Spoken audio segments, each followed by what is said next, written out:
I really have to redo the video so it has a countdown. The only problem is if I do that, then everybody's going to think the countdown's up when it's not, because I play the video through several times until we're ready. That's why you have two videos. You have one without it that loops, and then you transfer over to the one that countdown. Listen, Nazeris, I don't want your intelligent answers and solutions. I'm sorry. I think my line is, yeah, streaming is hard. It is hard. Yep. Oh, boy. Welcome, everyone. Good evening. And thanks for coming and hanging out with us for episode 65 of the Pathfinders podcast. I am Tree0311, here with my partner in crime. Hello, everyone. I am Nazeris. And we are the Pathfinders, and we are charting the way through all the nebulous information surrounding Star Citizen, Squadron 42, and their development. What? Did we just become best friends? Yup! Oh, man. Starting the show off with a sub. Hey, Axis, how you doing? Good to see you, buddy. Thanks for coming and hanging out with us. Let's see, said something. Out of curiosity, what do you think John Crew will talk about besides the Idris? Polaris. That's a good guess. I don't think he will, but I would like to hear him talk about the Legionnaire. But I think he's probably only going to talk about things that are in development right now. That would be my guess. How do you know it's not? We don't have a progress update, so. But it's named and it has been in any of the monthly reports. Pardon me, monthly reports. So. That's true. But they have done that before. And didn't they have one or two ships that's like, you know what this ship is, it's in development, we're just not telling you? I don't remember. I mean, it could be, but they're pretty good about saying specifically what they're working on. And they'll say, oh, we're working on the Polaris. Oh, we're working on this. And then we're also working on, another ship, another vehicle, blah, blah, blah. So yeah. The only thing that kind of worries me is the Legionnaire is one of the ones that they said that, they want to have done in the next 12 months. Well, here we are. We're at the end of February. So we have March, April, May, June, July, August, September, October. We've got 8 months until basically next CitizenCon at the end of October. They got 8 months, and it's not a big ship, but and we do have quite a bit of anvil, but it would probably take a decent. You want to buy some time. views? God damn it! Fuck you, bot. Hold on. I don't know. I don't think I have. We're going to ban and delete. Bingo. Got him. Spam bots block. Spam bot. Sure. I don't know. It doesn't let you do multiple of them. Yep. Yeah, you're the weakest bot. Goodbye. This evening, Nazeris and I are going to be going through the combined monthly reports for Squadron 42 and Star Citizen. When I say combined, every time we do this, if this is your first time tuning in, what Nazeris does is Nazeris takes both monthly reports and combines them into a single document, removing the parts that are repeated, that are shared between both reports. Or not, removing the redundant part. And that way we read through it and we denote in each section whether it's in the Star Citizen monthly report, the Squadron report, or both. Which this month is really weird. There's very little overlap. I think there's one or two segments that are overlapped. And one of the segments that overlap has a half of a sentence, literally half of a sentence in the Star Citizen only, which adds nothing to the quality of the sentence. Where's that one? That one is... Hey, Danger Hobo, how you doing? AI Tech. So I have a theory on that. Has half a sentence. Well, it's not really a theory, but I think that, as they wrap up development, they're going through this polish phase. Squadron. Mhm. Once they really get to the end of that and we start development, because I think they're just going to continue with the Squadron 42 monthly reports and say, hey, now we're working on episode 2. But I think a lot of that work is not going to be shared between 2 projects, at least initially, because the so much of the work that's needed for Squadron 42 will have been done. They're not going to. There isn't. They will probably, what they're going to do is like the core gameplay pillar is going to continue to iterate and add things onto the core gameplay pillar. The features that they're bringing over to Star Citizen from Squadron now, these, this is this is what the experience is. The EVA, all that. They're going to add additional things to that, but it's not like they won't be, it won't be. It'll just be little additions, additional little things that you can do in features. There's that. And they'll bridge that back. Yeah. After the gameplay and feature teams are done with Squadron, we have farming, we have space exploration, we have science, we have all these game loops that will finally have the throughput in the feature teams to actually get attention. Mm-hmm. You said farming, and my brain instantly went to okay, how they, they got to incorporate that into Squadron 42. All right, Lieutenant, you don't get a break today. I need you to get out there and start pulling those potatoes out of the fields. I want to be a Dr. Spock. Just because we defeated the Vandal at Vega doesn't mean that work stops. People got to eat.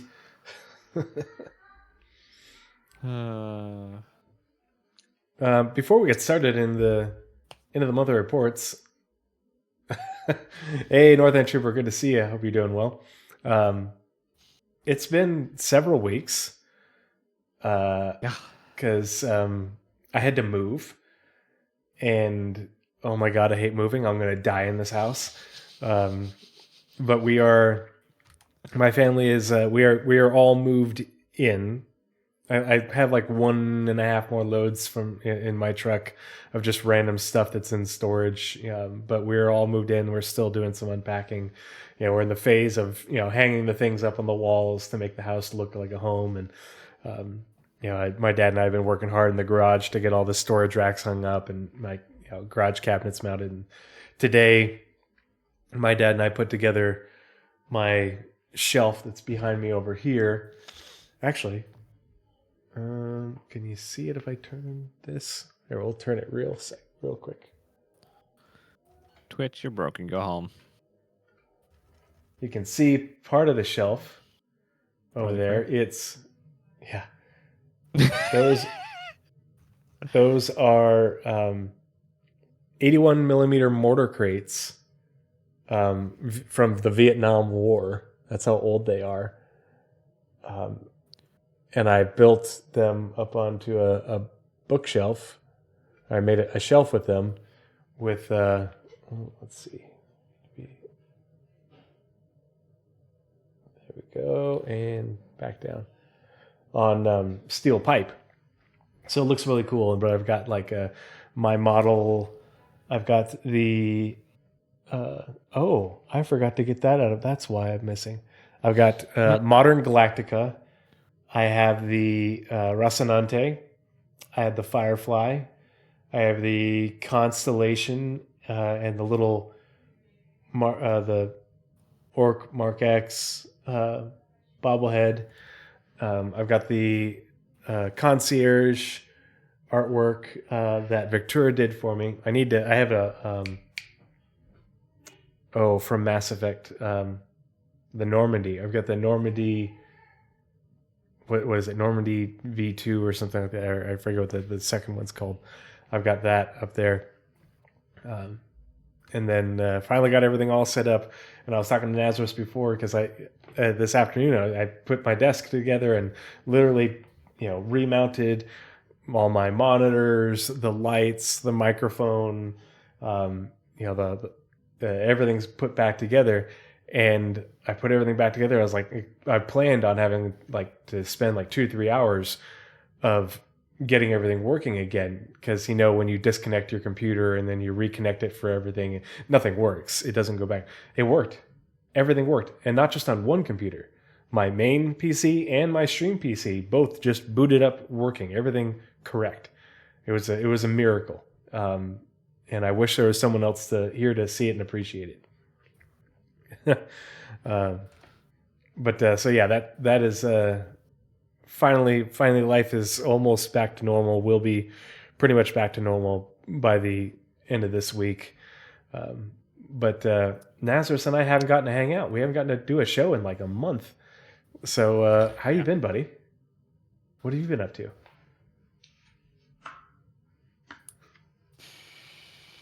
That's a very long-winded question. I'm going to shorten it by I've been fine, I've been good, I've been up to lots of things, not least of all starting a game that I actually have a plan to actually finish.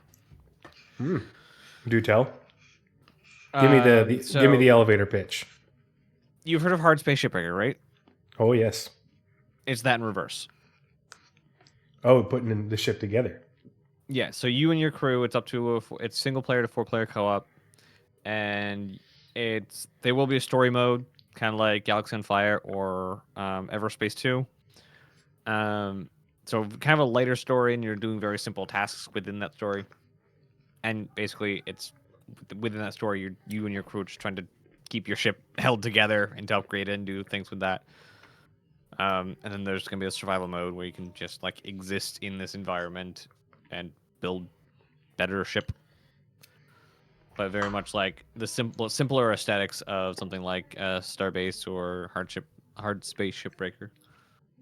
So are you survival mode, collecting materials to then refine them in order to make the components to put the ship together, or are you literally Hard Space Shipbreaker, you're taking salvage and you're taking pieces and then using them to make a new ship? You can do both. Oh. So you can go and find salvage, rip the ships apart, and say, "Hey, you can do the for jalopy refiner thing. Yeah, this is for the refiner. This is like, oh, this is actually a really good ship. I can't actually find this part anywhere. Throw it on your ship, weld it on. You got a new part. You can go mine resources, turn them in, and craft the resources, assuming you have the parts on your ship to actually do the crafting, which that will be a later game kind of thing to actually be able to craft your own pieces of your own ship. Because it's more of an advanced kind of thing. So when you're starting out, mostly it's going to be do missions to buy parts to build your ship. Also, you're going to need to do it at a space dock, a dry dock, and eventually, there's lots of ways I can expand this idea, and I'm keeping like all of these expansions locked away in a possible DLC expansion list. Because like if I go, well, maybe you should own a station, maybe you could build own stations. Like that's feature creep that needs to stay over there. So just starting out with you and your 3 crewmates trying to build a ship and stay alive in the vastness and harsh environment of space. Nice. I have an idea for a game that if I could ever have the time to start learning how to do game dev, I could probably do something that's reasonable. But like, it's based the story I have in my head is it's hundreds of years in the future, and humanity is one of several known sort of Star Citizen like, in that there's several species that we are friendly with and one that we are not, and we have allied ourselves with these three other sentient races, spacefaring races, to defend our part of space from this very aggressive species that is very expansionist. And unfortunately for humanity, we are very much the bulk of the front line, human space. But because we're the bulk of the front line, these other species have come to our aid because they realize if humanity falls, then they'll be next. And we've convinced them to fight alongside us. And in the story, there's combined sort of like Federation type fleets all across human border space, as well as other, these other systems that are held by other species. But what happens is there's an attack on the way space travel works is you can't easily get from one system to another. You have to, basically you have to follow a path. And so it's not an easy path. Yeah, you've got hyperlanes. You can't just pick a point and go. You have to follow these hyperlanes, so to speak. And we thought that Earth was safe.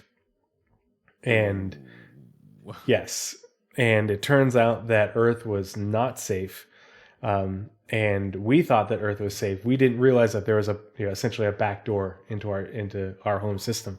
And luckily, humanity had considerable defenses as well as some allied fleets here, and you have this big showdown battle where a large but not overwhelming or anything enemy fleet comes to Sol, and so we're all in line with our allies to protect Sol, and then one of our allies betrays us and the other two species, and the what was a pitched battle becomes a rout because we're outflanked and outmaneuvered by who are our previous allies and the enemy.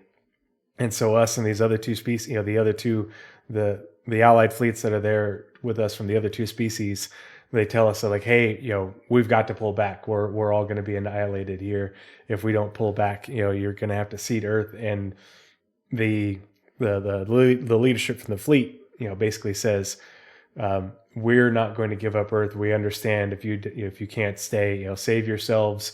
We'll, our forces across the colonies will rally, and we'll retake Earth, in another time.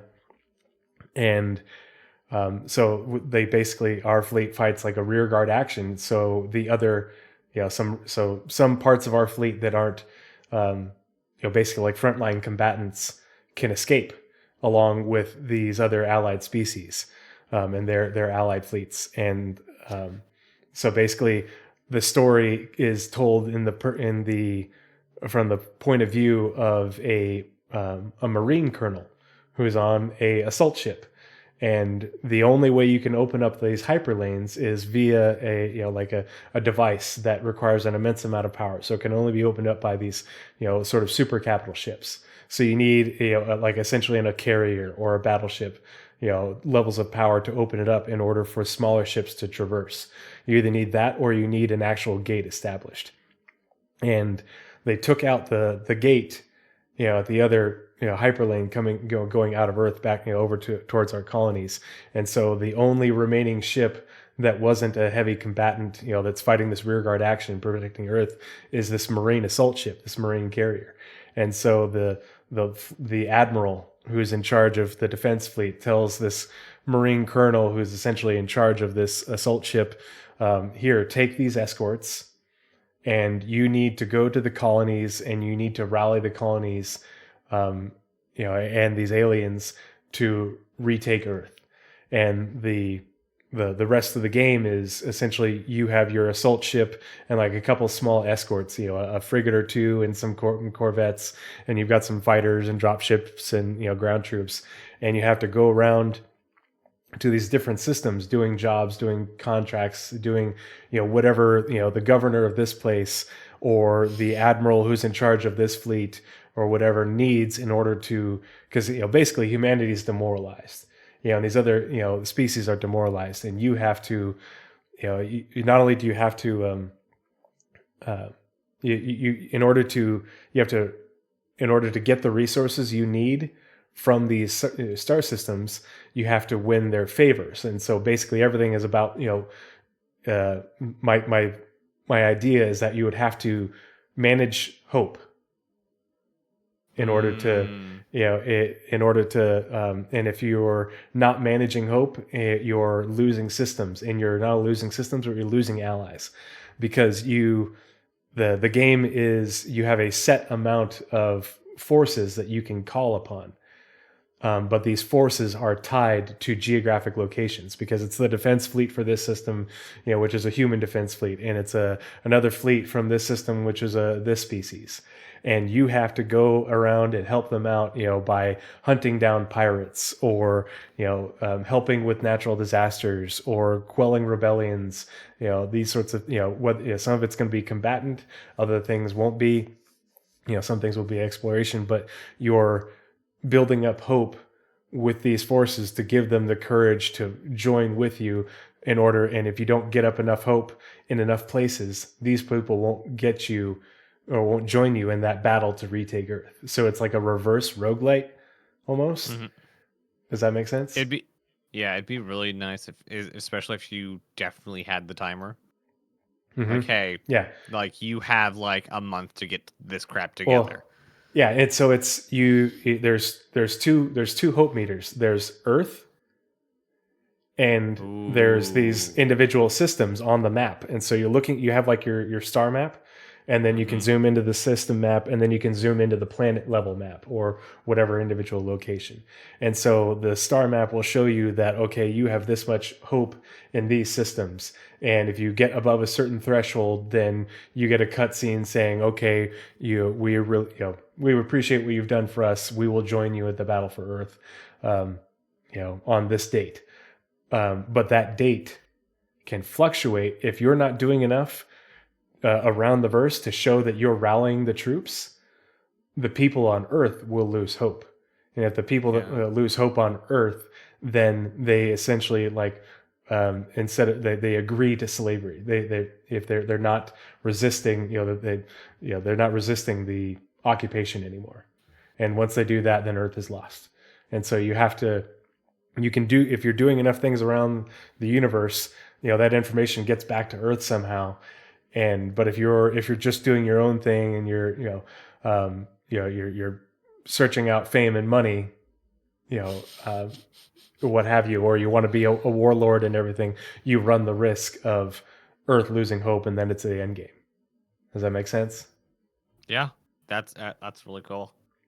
I've had this idea for the story, the book, in my head, because it's like I originally had it in my head, like I wanted to write this book, and it would almost be like a choose your own adventure. Do you go to this system to combat the pirates? Do you go to this system to help, because you've got scientists on your ship and everything, to help combat a famine, or whatever, or a plague? Or do you rescue these people whose planet is about to,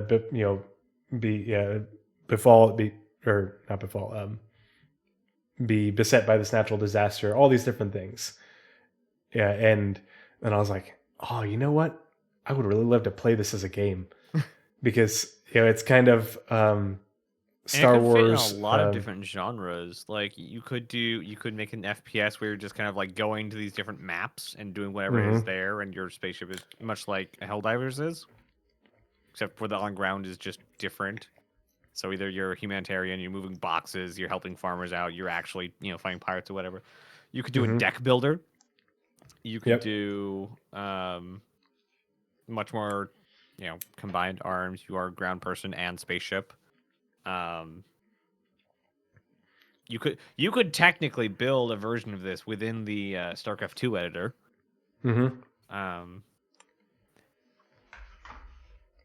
There's a board game. Yeah, this could be definitely a board game. I keep on seeing games, a miniatures game. Yeah, could be a miniatures that game. Incorporate like parts of this, and I'm like, I really would want it to be very story driven and character driven. Like, I'm really excited about the game called Menace that's in development by the guys who did Battle Brothers, which incorporates some of this, but it's on a small scale, single planet, and it's turn-based combat. But I would want it to be real-time strategy, both in space view.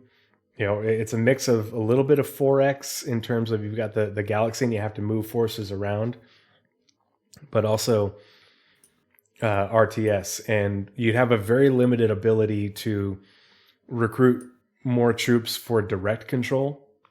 It's more about being able to win over allies. And so you would have a little bit of you'd have ability to increase your modest fleet and split it up a little bit if you saw fit, but only to a certain point. There would only be so many units on the map that would be able to be directly recruited.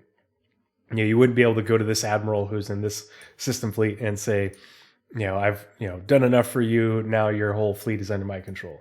No, but you've got a small squadron of corvettes. You've got another Marine battalion here or something like that.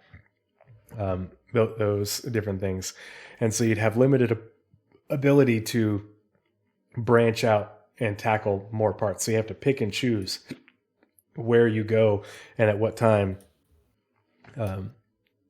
It's something I've always wanted, but then the real-time strategy is when you're on the ground, what you have on the ground is what's available to you, is what you deploy from your ship. So a lot like Empire at War. Mm-hmm, exactly. Yeah. Very, very Star Wars Empire at War. There's no unit building. It's, if this is what you have in your assault ship, this is what you have. If you're trying to land a ground operation from a destroyer with a limited, Marine platoon or something like that, and you go in and you're outgunned. You don't have heavy vehicles. Those are on the Marine assault ship. All of that. What fighter bombers you have, what capability you have for orbital bombardment is based on the ships that you have in orbit. And then there would be space battles as well, but all top down. I think the last component that I would really want, though, is your Marine assault ship, your Marine carrier, is your base, very XCOM style. And so you could upgrade individual rooms and add in individual rooms in order to expand. Okay, well, this is it, like it was a newly constructed ship, and it's modular, kind of like the expeditionary ships that we have now. And okay, well, it's newly constructed and it has like a base configuration, and it hadn't gone out to the shipyards of Mars to add its modules in, and it only has a limited Marine contingent on board. And so you have to go out and find Marine units who will join you and come on board. You have to go to shipyards and gain control or gain enough influence within those shipyards and that system to be able to get them to install more barracks or another hangar for more drop ships, another hangar for more fighter bombers. So it's a lot of different things. Really cool if you could walk around it. Mm-hmm. Oh my gosh, yeah. It was the idea was kind of inspired by the canceled Halo Wars 3 pitch, which had a lot of these elements. Why is it always the third one? Mm-hmm. Battlefront 1, 2, without a hitch. 3 was like, okay, we're gonna make a massive change. Both space and ground battles are happening at the same time. Cancel. Mm-hmm. Like, what? What are you? No. It was. Do not connect the JP8 to the potable. Yeah, no joke. It would have been so good. Sorry, that was a really long tangent, and I had no plans to talk about it. But then Nazeris talked about a game, and I was like, "Dude, I have to talk about this idea I've had in my head because I know that you'd think it was cool, or you'd be on, will it ever happen? Yeah, I don't just know, make the actual design document. Yeah, now I just need to I need to suffer a catastrophic career-ending injury so I can get on disability and then just learn how to make a video game. Developers exist. You can hire them. Yeah, that's the other thing. Or I could just pitch my idea to someone at Hooded Horse and be like, hey, I've got this great idea for a game. I think, if you married up XCOM with Star Wars Empire at War and created a new IP, and you could really have something there. And you can easily win over any publisher. The enemy is bugs. The enemy is bugs, especially right now. Mm-hmm. The enemy is bugs. They are not a hive mind, or maybe they are a hive mind, but it's not like centralized.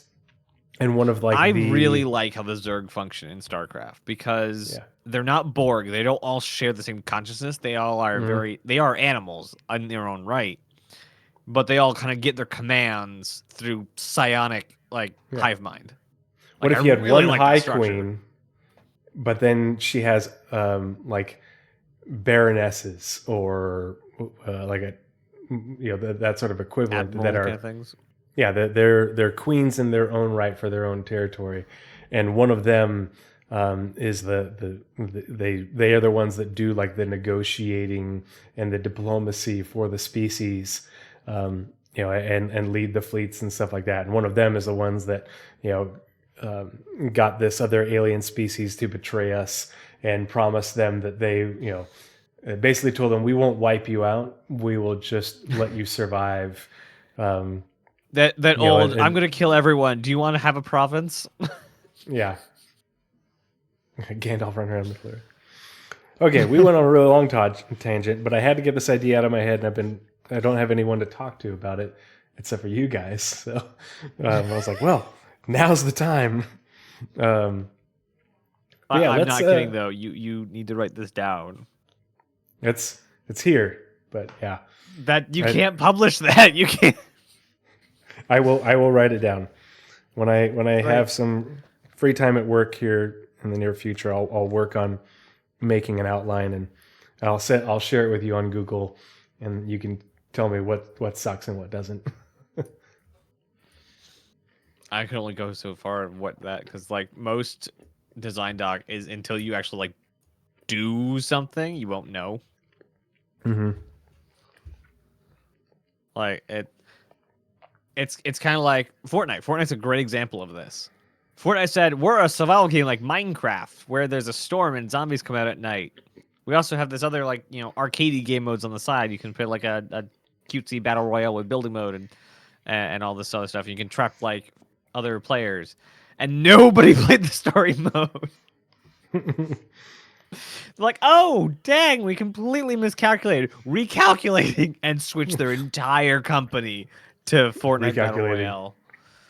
Like, they had no idea it was gonna go the way it did, because like it was just a little tiny game mode on the side when I remember Fortnite playing it. Yeah. Survival came out.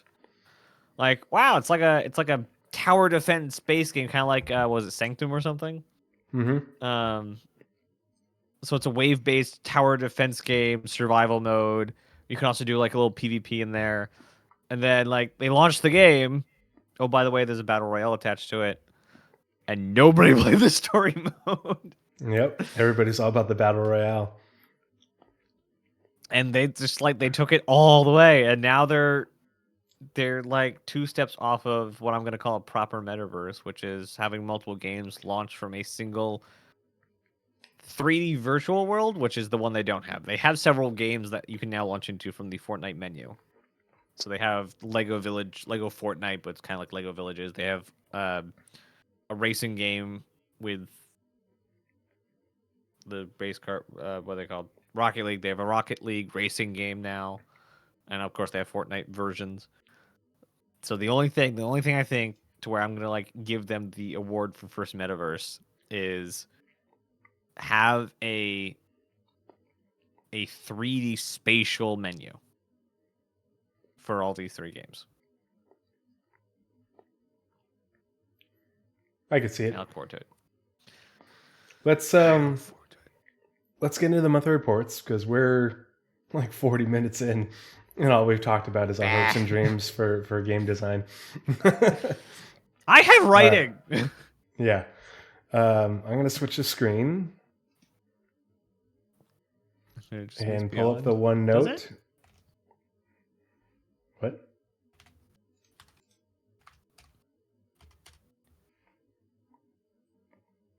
What happened?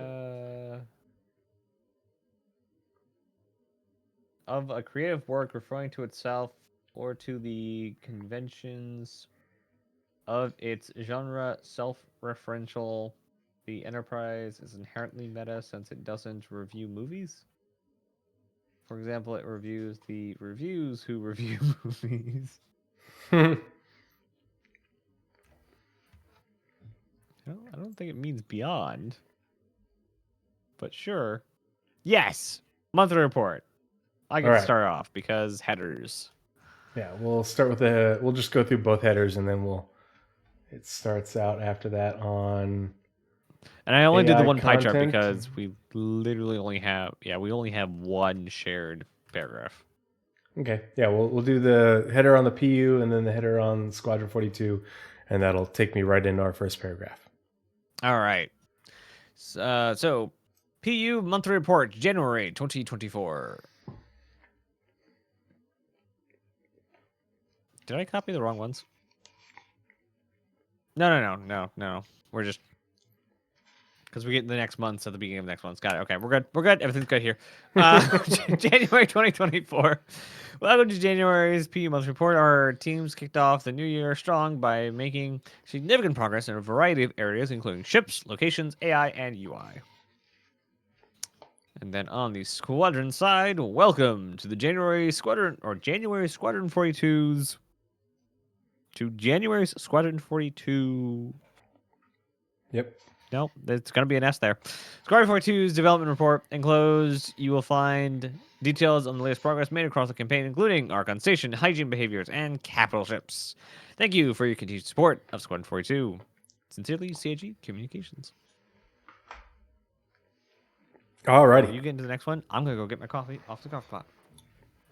Okay, so starting off on the Squadron 42 side, AI content. Throughout January, AI content progressed with Shubin Station content for Chapter 5.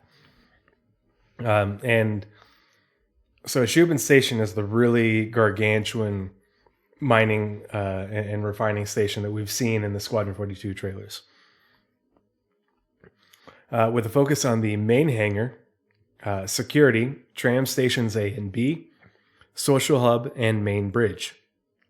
So this is AI content. This included working on the utility, deck, bridge, and engineering crews, and security, tram passengers, hub patrons, and vendors.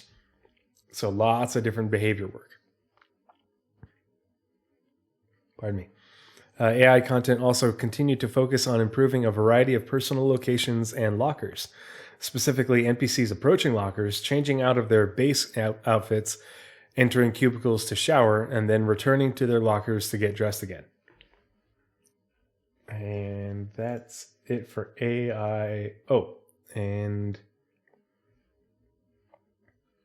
okay, so then it goes into AI features on the squadron side, but we also have AI features on the PU side. I guess I'll just read this part and then Naz can read the AI features on the PU part. AI features, Squadron 42. Last month, AI features continued to polish the technology used to fire arced rocket pods. So this is really interesting because artillery is something that Chris Roberts specifically has said, and John Crew has repeated that he wants in the game.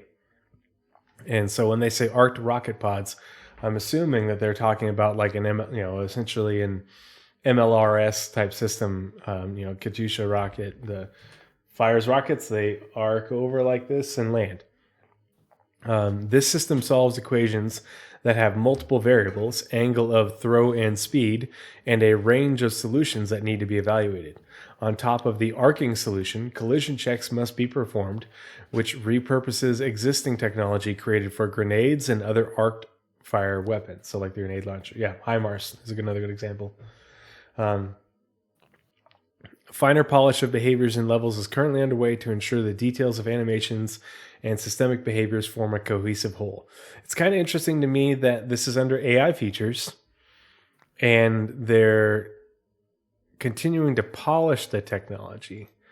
But I thought that last month, or the November-December report, was the first mention we saw of the technology. And it kind of makes me wonder, I don't think we had it mentioned before. It just seems kind of weird, almost like it's a feature that's being brought into the development kind of late. Considering we got told that the game was feature complete in like August, September. So I find that kind of interesting. And stuff does pop up like that sometimes. Mm-hmm. Like they did a really good job here of making it sound more complicated than it is. Mm-hmm. Like it's literally just your computer crunching some numbers, which fun fact, your computer was built to do in the first place. Like, it's its entire job. So I wouldn't be shocked if this was like they had this like weapon idea. They're like, okay, we'll get to that when we're in a spot where we can have a little bit of time to just kind of put some manpower into it. And then here we are, feature complete. So they're kind of like checking down their list of their need to haves, their nice to haves, and their if we have time to haves.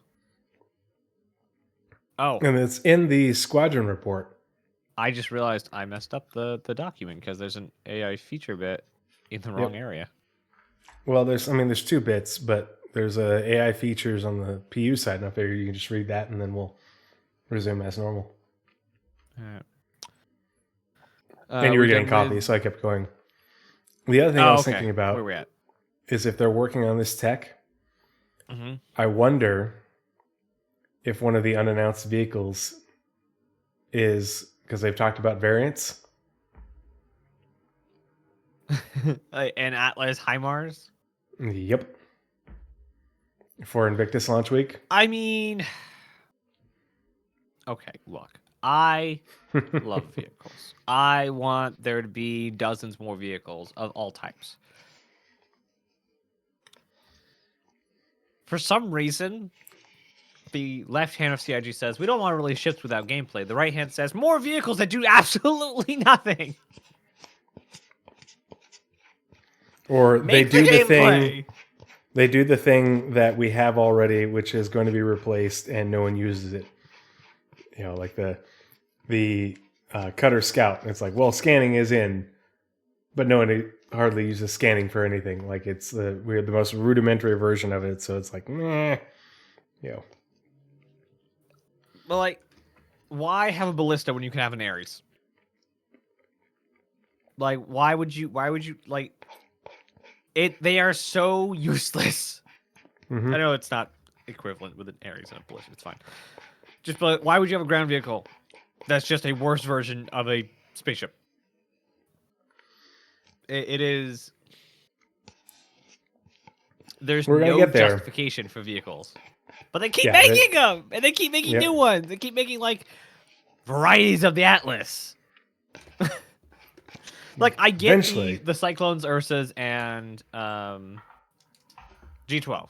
Because those are more, drive around, have fun. But the Atlas... Stupid Atlas and tanks. Now we have 2 different tanks. Mm-hmm. They are fun and cool to think about, but they are not practical just yet at all. Although people are going to troll the hell out of Jumptown if we get artillery. Like, I'm sure you've seen like the size of the Nova next to an Abrams. Like, it's like 3 times the size the Nova is. Like, it is they're gargantuan. Wildly large. Yeah, no, I hate that they made the compromise of, well, we want you to be able to stand up and walk around with it. No, why don't you just make it so that way when you go to enter it, you have to be encrouched. You could have shortened it by several feet. Or do what they do on, like, literally every other ship and just animate your way in. Mm-hmm. Yeah, or you open a door to get into the cockpit and you just get in, you get into a seat that's on the side. Why does it need a interior you can walk around in instead of just here's where the gunner seat is, here's where the driver's seat is, here's where the other gunner seat is, or the vehicle commander, and you just get in and you're in a little pod, and here's the hatch that opens up where these components are and these components, Yep. Yeah. Yep. Hey, Socially Confused, thanks for joining us. Hope you're doing well. No, I agree. Yeah, the missed opportunity, and I don't think they'll ever change it, unfortunately, because it is unnecessarily large. And that's like, I really want an actual APC, like a tracked infantry fighting vehicle, or even a wheeled version. And it's like, God, I don't want it to be on the Atlas. I don't want it to be this gargantuan, unnecessarily gargantuan thing. More tracks than treaded vehicles. Yeah, definitely vehicles with treads. Could you imagine I like a the treads. medium tracked mining vehicle. Mm-hmm. Like slightly bigger than an Atlas, like mining vehicle. Like, oh, that'd be so good. That'd be so good. Like an Argo mining vehicle. So that was AI tech on the Squadron side. So now we've got AI tech on the PU side. Feature? Right? Feature side? Feature. Yeah. Oh, yeah. AI features. Yep. Yeah, that little sentence. Right. So, yeah. AI features Star Citizen. AI features begin the year working on a key AI-driven initiative for Alpha 323. Okay. This involved a variety of improvements and new behaviors that require frequent discussion between various disciplines. No, don't tell us. It's fine. What? Yeah. Why? Huh. A key AI-driven initiative. Is it subsumption? I don't know. It is very vague. Involves a variety of new behaviors. I'm going to just throw my hat at subsumption. That's what I'm just going to do. Even though, like, servers are not prepared. No. I But, don't know. A key initiative, AI-driven initiative. We have spawn closets, so it's not that. It involves behaviors and frequent discussion. Like that, I'm just gonna shoot at subsumption. Steve, no, we're not arming the Steve. Steve can stay. Go buy a cyclone. Poor Steve. We'll be able to be armed and to like lean out of Steve and shoot. So that's good enough. Do a drive-by. Yeah, go get an FS9 and then lean out the side. We're not arming Steve. I He's like too that AI cute to arm. Yeah. I like that AI tech is long and it's, let's see, through here is shared. And then Except the for, rest, like, the this is all last bit. PU. Right? Yeah. That's what you have on the OneNote. All of this is just PU. Yeah, all of this there's a is single half both. of a sentence in the first paragraph at the end. For some gosh darn reason that it was only on the PU side. Okay, so shared between PU and Squadron 42, AI Tech. AI Tech started 2024, picking up where they left off last year. For example, they added the ability for multiple NPCs to use ladders simultaneously when moving in the same direction, which completes the feature. And it completes the feature on the PU side, but not on the Squadron side. I think it's probably just a typo. The transit system received upgrades to make the use transit logic smoother. So this is when NPCs get on elevators and trams, and more robust when handling fails, retries, and fallbacks. I wonder if that's the thing. Maybe getting AI to move around within landing zones and to AI to actually populate stations. The world. Yeah.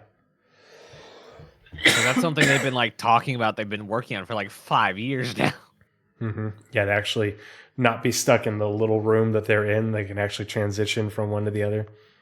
Ooh, because that's required for them to have. Not too long ago, which was dynamic population.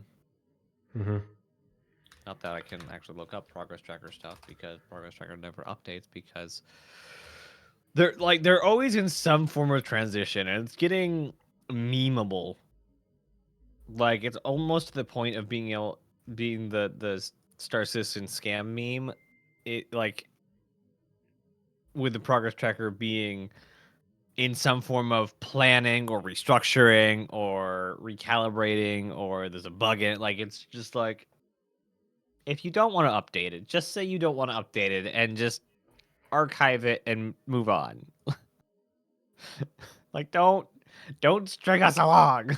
Mm-hmm. Soon TM.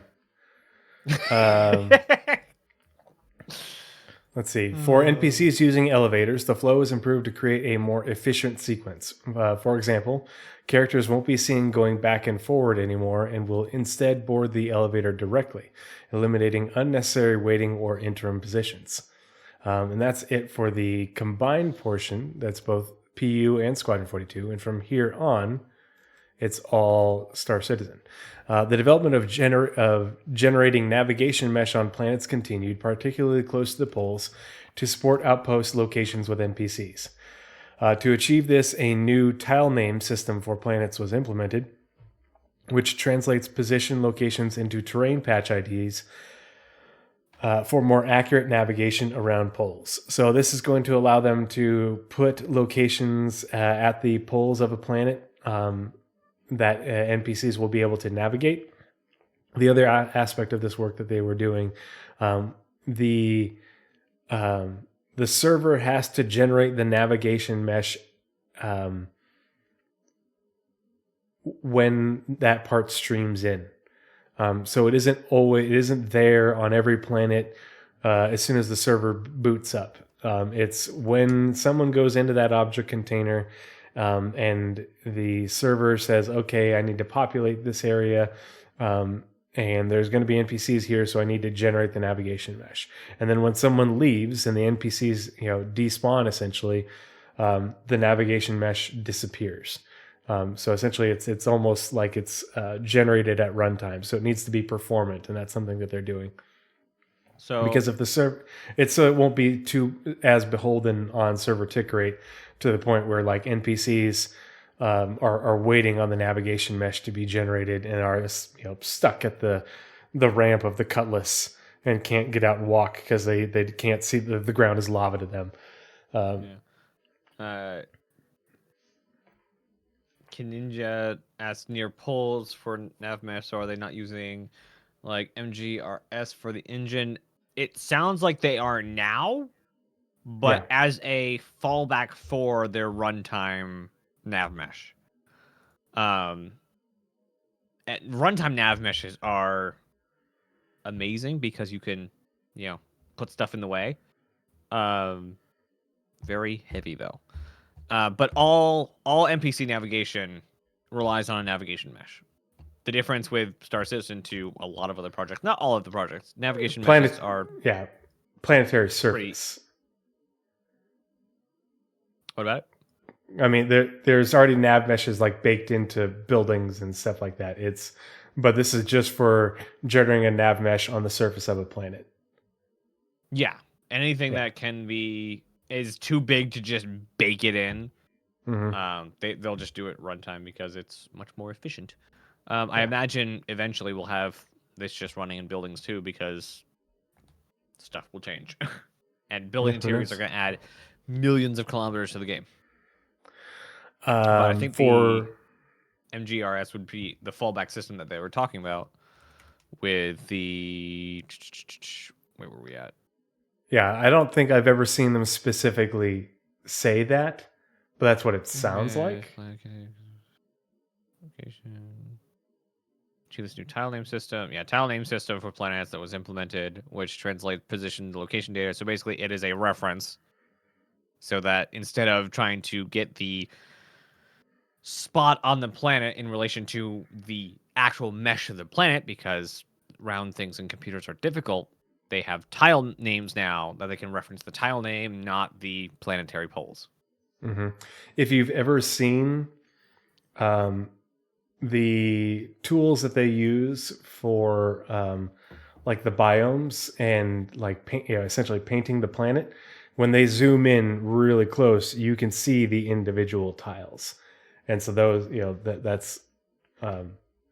that's the tile name, and that's why obviously it becomes an issue when you get to the poles and you've got these itty bitty little tiny narrow tiles, and so for spaceship behaviors, the latest fixes and changes to the new pilot combat behavior were included in the new Arena Commander mode added. And I did? Oh, whoops, my bad. AI tech also continued.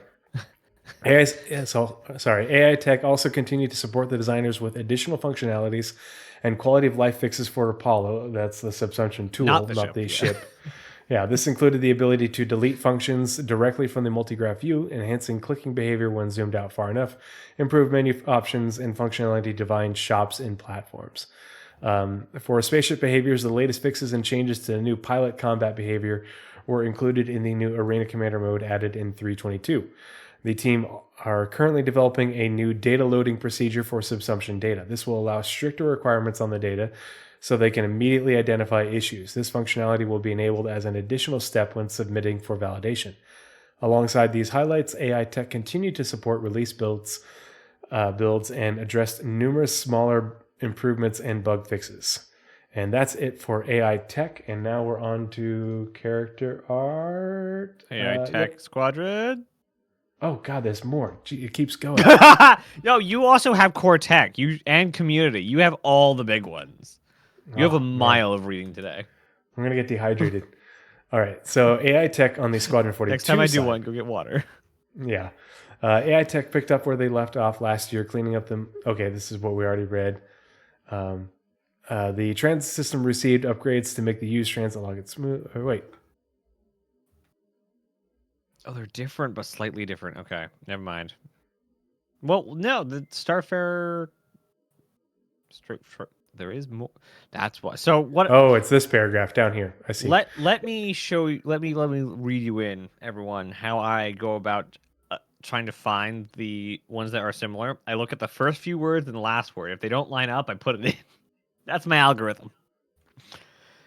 And I did not split it up, and I should have seen the 4 spaceship behaviors because that's there. Yeah, it's these two. These ones are shared. Significantly for AI traits. Hold on. 4 spaceships is not the same. Even though they start off 4 spaceships. Yeah, so for spaceship, the team focused on numerous bug fixes and improvements specifically for AI combat scenarios and AI traits. So not the same for spaceships. Oh yeah, that part is. Where is that? Yeah, no, you had it right. They're so similar. Don't yell into the mic. You're gonna blow up my eardrums. Sorry. All right, so AI Tech are currently refining a new loading procedure for subsumption data. No, that we had that for spaceships. Wait a minute. No, it's different. It is different.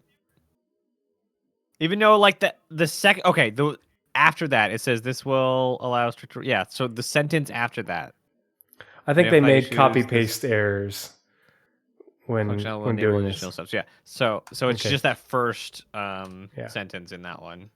Okay, so for spaceships, the team focused on numerous bug fixes and improvements specifically for combat scenarios and AI traits, the latter of which helps to influence AI logic. For example, by allowing NPCs to prefer certain behaviors over others. This allows the designers to balance gameplay based upon the enemy faction players are fighting. So the one faction will use different behaviors in space combat than others. It won't be the same. Dogfighters will be different, not only from as individuals within the same faction, but from faction to faction. You'll see different, sort of traits sort of being pervasive within a faction. For example, Go ahead. The one they showed off at CitizenCon was fighting a maybe like Xeno threat. They're a bit more put together, a bit more militant, so they'll have better gun control. But if you're fighting like the fire rats, they are not trained and they will just spray bullets everywhere and do really stupid tactical maneuvers against you, like jumping out of cover. So you have this very different feel when you're fighting different factions. Yep. Let's see. For example, by allowing NPCs to prefer certain behaviors over others. This allows the designers to balance gameplay based upon the enemy faction players are fighting. Existing traits include Strafer Override, which forces the pilot to always choose the Strafer tactic, and Speed Freak, which always chooses to boost and has slightly higher speeds. Interesting. Okay, so now we're back on track. Character art. Yeah. Character art on the PU side. Yes. In January, the character art team completed the racing flight suit and its helmet and continued working on the headhunter outfits. The character concept art team began exploring legendary armor and worked on handoff sheets. Have we seen the racing flight suit? No, I don't think we have, and I'm actually very curious. Even though I don't race, I want to see how they differentiate it versus everything else. I mean, we already had the helmets, the subscriber racing helmets. Do we? Yeah. I have so much stuff in my inventory. I mean, I assume this is another racing helmet, but yeah, we do have racing helmets. Mm-hmm. All right, ship art is mine this time. Last month, the RSI Zeus continued to progress through the gray box stage, with some areas moving slightly beyond. The team are currently focusing on finishing various areas, including the entrance ladder and engineering, while polishing previous areas to make them match the contemporary RSI style. I wonder if and when they're going to sort of start splitting off and like now we're working on the I forget the names, but we're going to work on the clipper first and get that into final art, and then we'll start working on the EMR, the Mark is the bounty hunter version, kind of like they did with the Spirit that we still don't have the E1 for.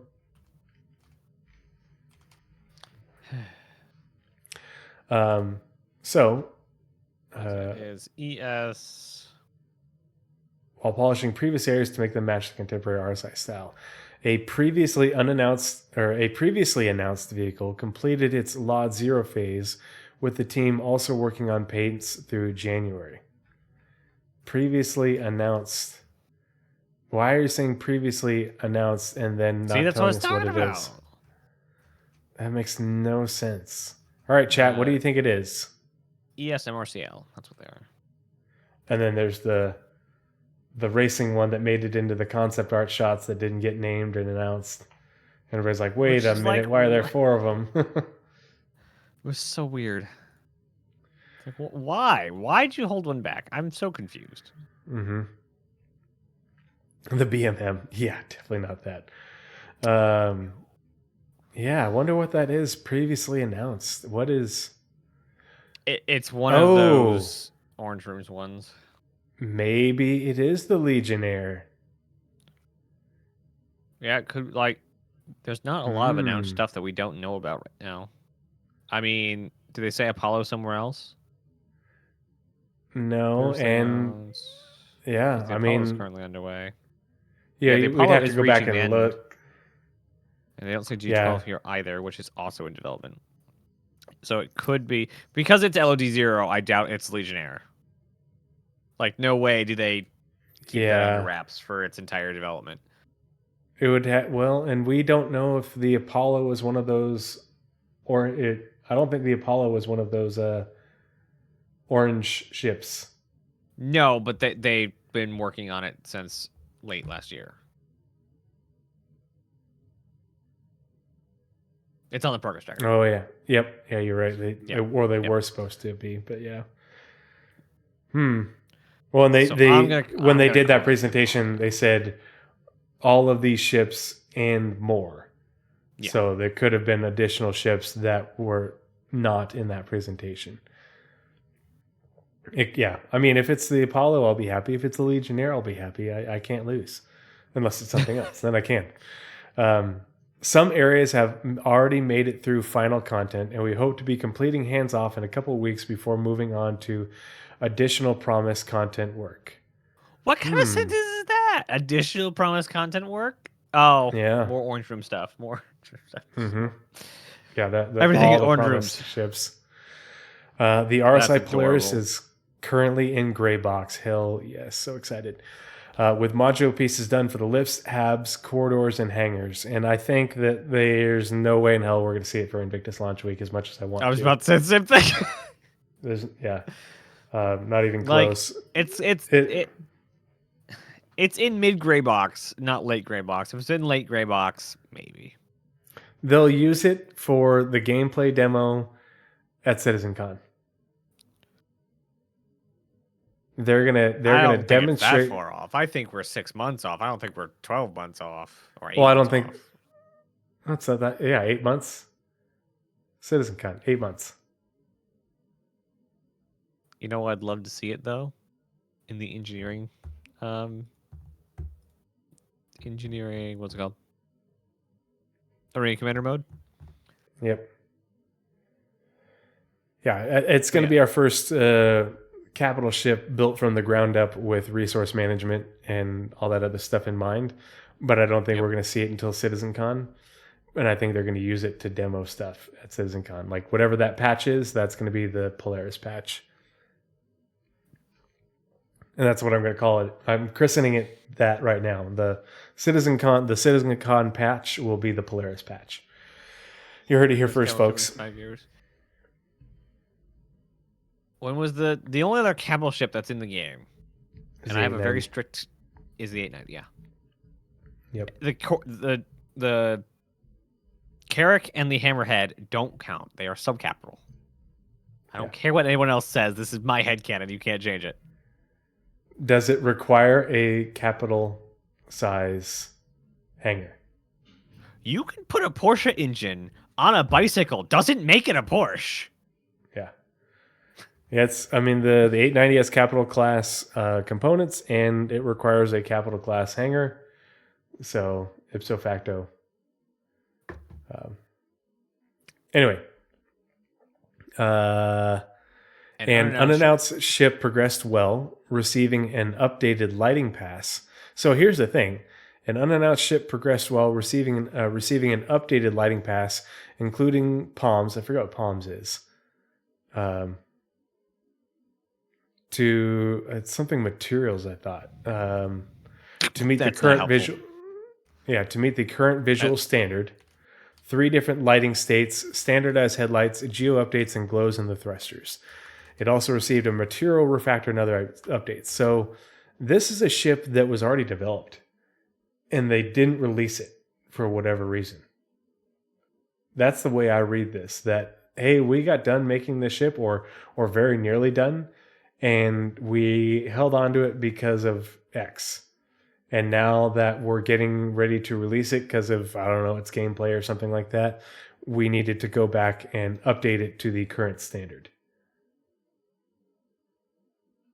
Does that sound like that to you?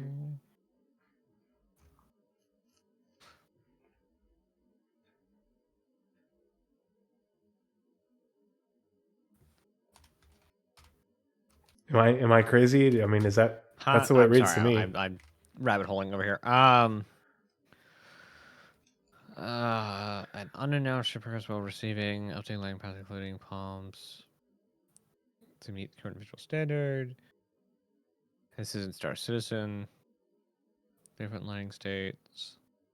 Generate headlights. Geo updates. Glow thrusters. Wow, so it's been done since thruster glow. Wow. Yep. That's an old asset, whatever it is. Yeah, this is a several years old ship that was developed, and then development was and its release was shelved until a later date. So and it's one of three. It's one of 3 manufacturers. RSI and it's unannounced. Aegis. Yeah. So we have no idea what it was. We have no idea what it's for. Too. We don't know at all the name. So it's not a whole series. It's not the Orion. It's not anything we know the name of. Yeah.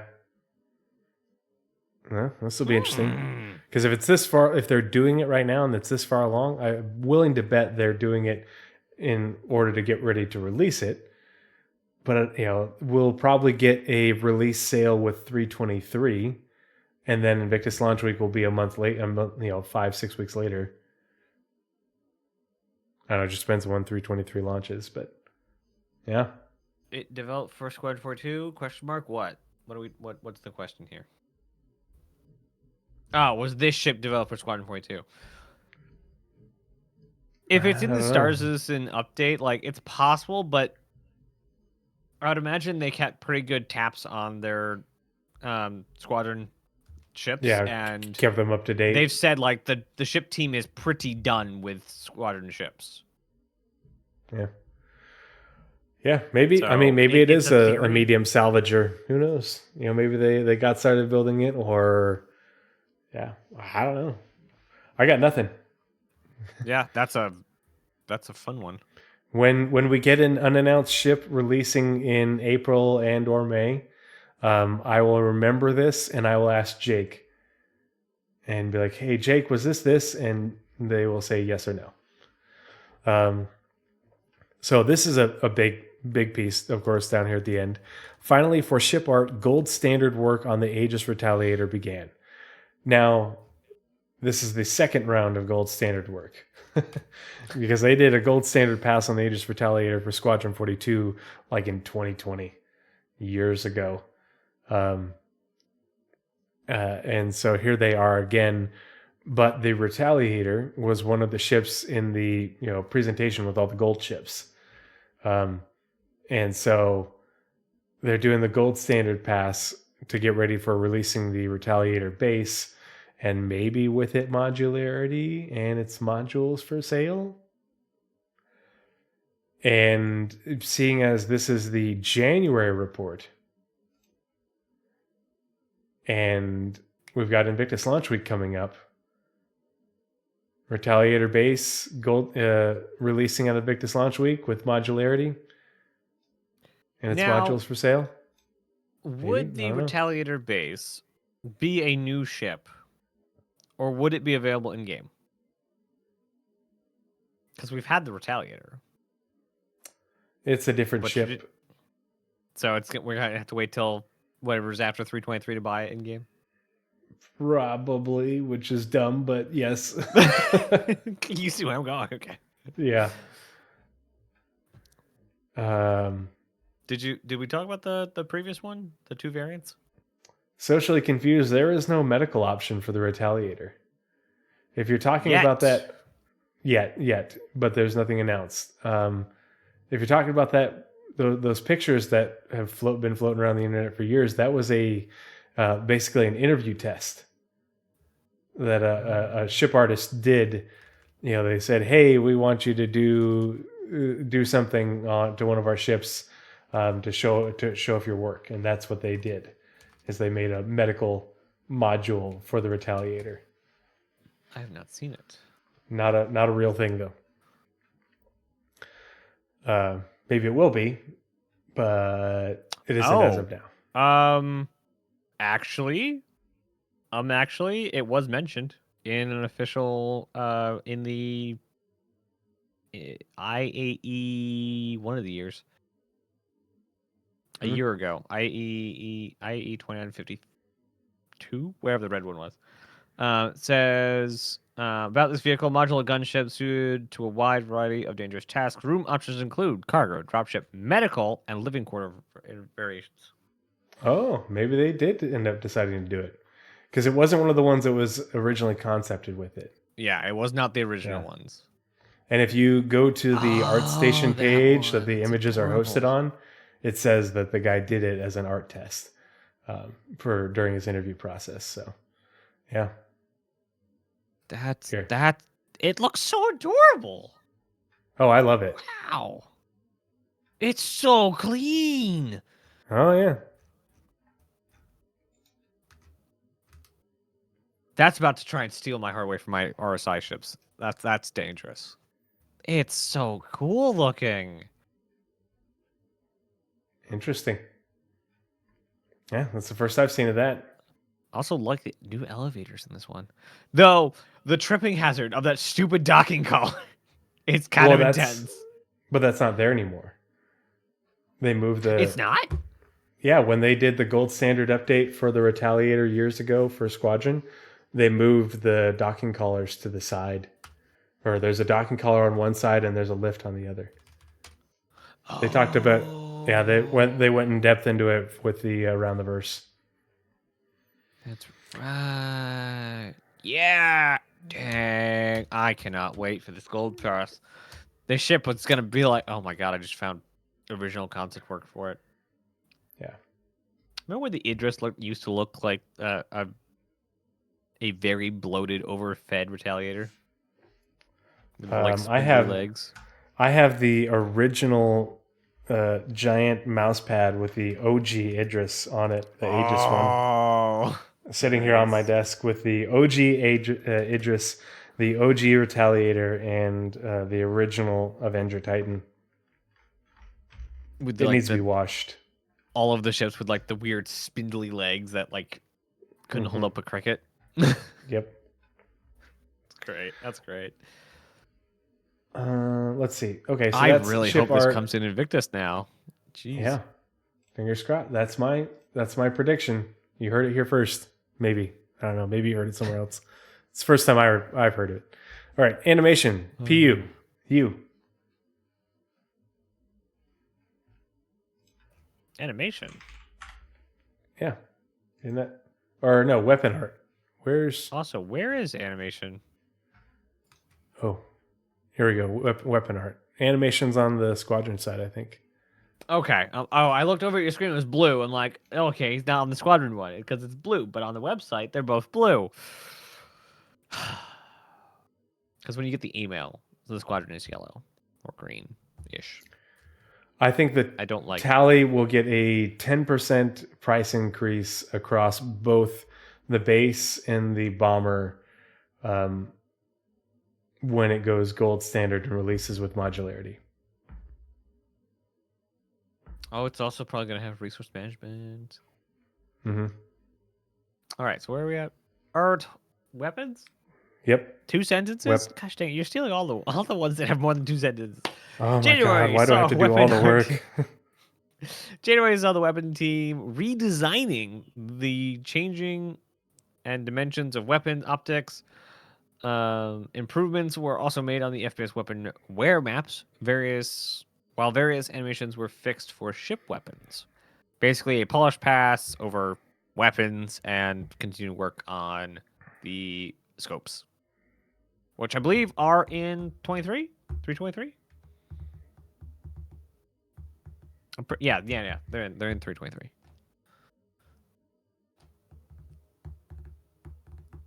Which I am excited for. All I want from new scopes, the only thing I want is, well, I guess there's 2 things of the same kind of thing. To be able to look through them without ADSing. In some capacity, not perfect capacity, but some capacity. And for them not to clip through heavy armor. I want to be able to ADS in heavy armor and be able to see through the scope. Mm-hmm. Only 2 things I want. And then art environment for you on Squadron. Oh, okay. Art environment. Huh. Even though animation's before that, but okay. I screwed it up. That's okay. It's probably because I removed. You can do push-ups after the show. Squadron 42 environment art. January saw environment art strike teams progress with chapters 1, 4, and 5. We've pushed a lot of the core development teams into delivering these chapters alongside the design teams. It's been rewarding to see the progress we've been making together on these locations. Environment art team. Locations-wise, passes were made on the interior hangar, security, social, and bridge sections of Archon Station, while the white box metric art for store interiors was converted to final. Ah, okay, so they've just had a bunch of white box store interiors that have been brought up to speed. Ooh, oh boy. There is a smaller base building ship. It's basically a little hover crate. Well, there's the ground vehicle ballista trailer thingy, and then there's the weird little John Deere stand behind riding lawnmower base building device. Yeah, that thing. That's the smallest thing. It doesn't have a name. It's certainly unannounced, but it is the smallest. I could see us getting a medium ship. Galaxy? No, the Galaxy is a large ship. But something in between the ballista tractor trailer and the Galaxy. Something like that Prospector. It's off the ground, but like not by much. Yeah. I can see it having the capacity just below the ballista one. Mm-hmm. So you gain flight, but you lose size. So you have somewhere like twice the capacity of the little ride behind one, but not quite the capacity of the ballista one. No breaking news for John to come fix it. No, we call hackers. We call it the Legionnaire. Yeah. The Javelin received a complete pass this month, including intact and damaged interiors, a full lighting pass, and dynamic dressing that reacts to the damaged version of the ship. Environmental art also continued to update the Javelin's exterior to a new, higher standard for capital ship exteriors. Once completed, they'll move on to the damaged version. I hope that they are able to get this into game for a updated version of Xenothreat and Invictus Launch Week, so we can get the full tour and that would locations. Be very nice. Mm-hmm. And also, like, I really like, and I don't know if AI is anywhere near working on this, but remember when they said that stupid tour guides were gonna come out into the game with Orison? Mm-hmm. I really want that experience for no good reason. But I'm very excited. I think every city should have a tour guide that kind of takes you to the relevant places. Like, it'd be a nice either like new player experience to like actually find their way around in addition to the signage, but also like if you're not from here, let's say in 5 to 10 years and you haven't been to Stanton yet, and you show up to Stanton and you take a tour of the city. I want to meet the tour guide for Levski or Ruin Station. Let's see. Over there we have space tunnels, cracked out hobo. And then there's Frank. Don't talk to Frank. I would love the Levski tour. That'd be great. Yeah. It'd be like the like stoned Morrow tour. It's not confidence in NPCs. It's confidence in server meshing. Because we all know that NPC behaviors are just, they show us one thing and then the in-game version at 5 server FPS is something different. Honestly, I was doing a retrieve consignment mission. The NPCs at times were a bit slow, but they never derped.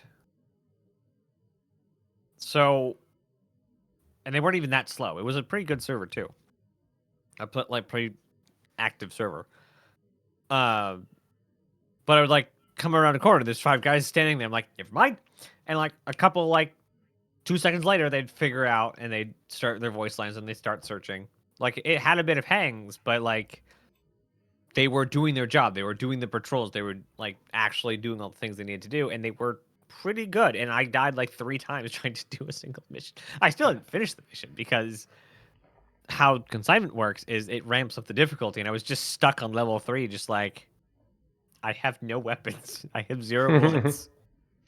Well, and one of the things that they've been doing really good right now with AI tech is not only have they been building, AI tech and AI features, they've been building a lot of behaviors and a lot of complex behaviors, but they've also been going through and there's been like a refactor of the way AI works in order to make it all more performant so it's less impacted by server performance. Because it's one thing to build all these things for Squadron 42 and you're running it locally, on a machine that's, doing whatever. And it only has to worry about the NPCs you can actually see. Yeah, it doesn't care about the other ones. Because currently, if the 100 players are doing a bunker, it has to worry about a dozen NPCs for every player. Mm-hmm. That's a lot. That's a lot. But yeah, they're working on making them more performant, so they're less impact. They'll still be, if it dips down into the low single digits, you're still boned. But before won't that notice. happens, server meshing should split. And they won't. It won't be the goal is for it to be not as noticeable, when they're being impacted by server performance. Like they'll continue to function, they'll cull certain behaviors and stuff. They won't just freeze and stop and I think Bone's a UI artist, or UI designer, not AI. Mm-hmm. Bone, bone, bone, bone, bone, bone. Yeah. Okay. What? You never saw that? Oh man. What? So what? It's someone overlaid a Bone Thugs and Harmony song onto a GIF of Bone doing his presentation at CitizenCon. It was hysterical. Great. No, apparently not. Yeah. Oh boy. What? Did we just become best friends? boy. Yep. It's Hey, Blizzrad with a tier 1 sub. Oh man, I'm up to. Let's see. We need to refresh that. Hold on. Oh my. Oh, yep. 23 subs. Man. 16 months. Good grief. You're still here. God. Blizzrad, I hope your traveling was good. I know you were traveling for a bit. Welcome back. Good to see you, buddy. All right. If only I knew T-Pose in boot camp. Locations in Chapter 4 were also worked up to a high standard, including the interior of some asteroid truck stops. Those don't exist. Asteroid truck stops. It's the BMM of stations. Just assume it doesn't exist.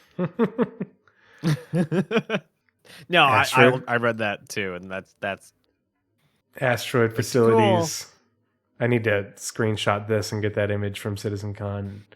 Yep. Because I have been waiting to see. You gonna finish the sentence? And an abandoned ship. There you go. An abandoned ship. And yeah. Xi'an ship. Yep. Cargo. Yeah, the one they showed in the highlight big reel. shiny silvery Xi'an cargo. I cannot wait to see that. On the one hand, can't wait to see the set dressing and the amazing ship. 2, that's a ship that the Xi'an have. You're gonna see that in the persistent universe someday on a not irregular amount of time, especially if you hang it around Terra. Yep. Like, I'm so excited. Like, the whole seat. I love you. You're very efficient. I love how you fixed, the economy. But god dang, does the Xi'an cargo look so cool? It puts human cargo ships to shame. Absolute shame. It's tragic. Kind of like the Raylan. Like, all Xi'an ships, stylistically, just dance on the graves of human ships.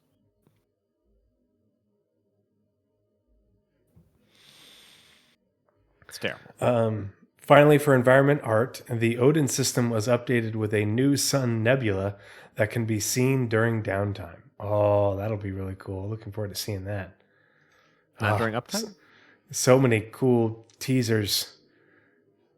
Okay. Moving on to animation. Squadron 42. Forward, backwards, yeah. Last month, the animation team further refined the feel of AI in a number of chapters to better tell the story. They also worked on malfunctions, prone, EVA, and several boss fights, and further refined combat animations for different enemy types. That's a lot of work in a small sentence. They also they're currently implementing several new story beats to better align how levels feel. This is supported by the mocap team via focus shoots that quickly add improvements to the game. On the facial front, the team is hard at work implementing additional lines for Old Man and to add more value to the player's relationship with him. Wow, that's a lot of work. A lot of reactive work. Mm-hmm. Like, they're going through it, they're doing the walkthroughs, they're having their playthroughs and conversation. I wouldn't be shocked if they were actually playtesting the game. Not them, but having people playtest the game. And finding these little gap areas to fill in. Very nice. Oh yeah. Yeah, QA has definitely got their hands full right now, for sure. QA is not playtesting. They're two different things. Well, that's what they're doing. They're testing the game to... Oh, you're talking about like QA an outside team. QA testing is finding bugs. Playtesting is for designers to shut up and watch someone else play the game to figure out where it's broken in not bug ways. Mm-hmm.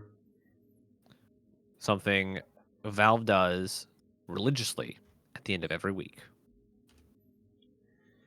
All right. Community team. The community team kicked off the new year by announcing the winners of the Luminalia greeting card contest. They received hundreds of submissions from passionate backers who created wonderful pieces of art. Community and other teams participated in the Daymar Rally organized by Atmo Esports. CIG's bike and buggy teams performed alongside other players competing in the dirtiest race in the verse. The event was a blast, and participating in the Daymar Rally was a great way to enjoy Star Citizen with everyone, connect with the community, and compete in the greatest marathon in Stanton, community team. They then published the Arena Commander schedule as a comm link for better visibility. This will be updated every month so that that everyone can discover the new game modes coming to Arena Commander. The team also spent a considerable... What? Have you played all the modes? Currently? No, I haven't had time.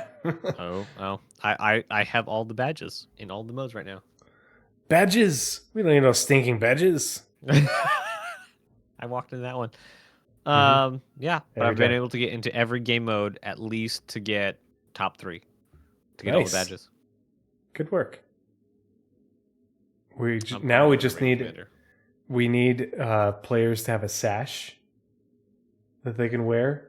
That they can put their badges on? Or the Tavaran Tavaran 1st and 2nd Tavaran War uniforms. Yep. I need to be able to put the badges on there. That way you can show off your flair. That would be really cool of them to put all of the Spectrum badges as a physical, like coins in the game. That would be so cool. Because that'd be something like really nice for the hangar. Yeah. Because it shows your dedication to the wider game, not just the in-game. The team also spent considerable amount of time planning CitizenCon 2954. More information to come soon. October 20th, right? Yeah. 19th and 20th, yep. Yep. I will not be there. I will be watching with my infant twins on my lap and trying to hear what's being said over them screaming at me. It is much more likely that I will be here doing another marathon stream for it. However, Ender, which we had last year helping us out remotely, may be driving over here from Colorado to do a whole LAN party kind of stream thing all together. Fun. So we're making our own CitizenCon out of it. Gonna leave it alone. Oh, I'll make my own CitizenCon with... What? It's a vendor quote. I mean, okay. As much as I've seen Futurama, I've never actually watched the series, but I've seen over 50% of it for sure, just by clips and things. I haven't looked at the venue North End, and so I don't know how big the venue is. I think that might be the only limiting factor. They haven't announced venue yet. Didn't they say Manchester? Whatchamacallit? Manchester Central. That's the name of the venue, isn't it? Official post. So Manchester Central is literally if you go look it up, it is 2 small blocks from the Manchester office. So it's definitely the default because it's right there, but it is a very small venue. It is very, very small. And I don't know anywhere they actually officially announced that's where it's going to be. I don't remember where I heard that, but yeah, there's. I would struggle to afford it even if I wasn't having twins. It's a lot more expensive for me to go to the UK than it is for me to go to Los Angeles. But it's the same venues that they last used in Manchester. But that last one was, they still had 1,200 people there, but it was pretty, you could see the images from when the video, it was packed. It was absolutely jam-packed. I don't know if this building has room that all the other events don't use because it's a really small room and it's only there's no staging area. It's very, very strange. Thank you, Kininja. Really appreciate it. Yeah, they're coming at the end of May. Hopefully. That's the goal. Finally, members of the community and development teams visited Spain last week for Bar Citizen Barcelona. We were humbled to see so many of you at the Space Cowboy, where we had lots of heartwarming chats and shared some special loot only available in Bar Citizens that CIG staff attend. The team is also happy to announce that the Bar Citizen World Tour continues in 2024. Just like before, we want to hear from you about where we should visit. Feel free to contact the community team on Spectrum, and they'll add it to the list of locations to consider. Read more about Bar Citizen World Tour here. And next is economy for you. Whoa. And it's very short again, but I have something that I want to say when you're done. Oh no, I'm scared.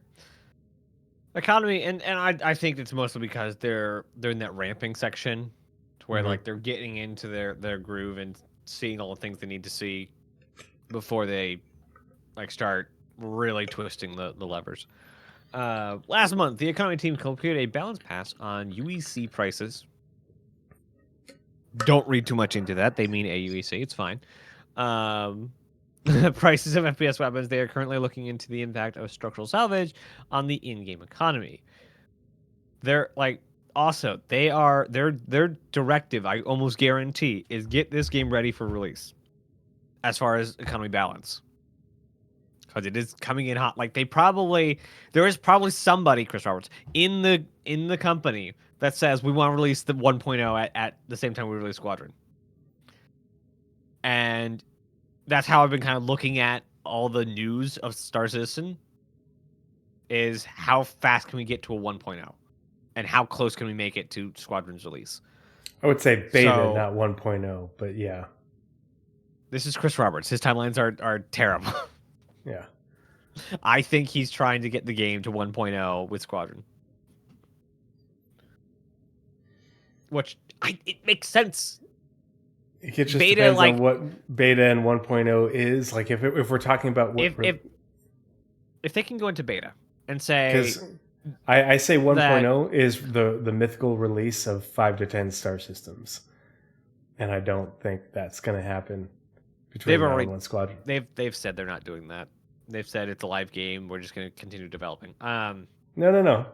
That they said those two things in the same presentation in 2018 and 2019.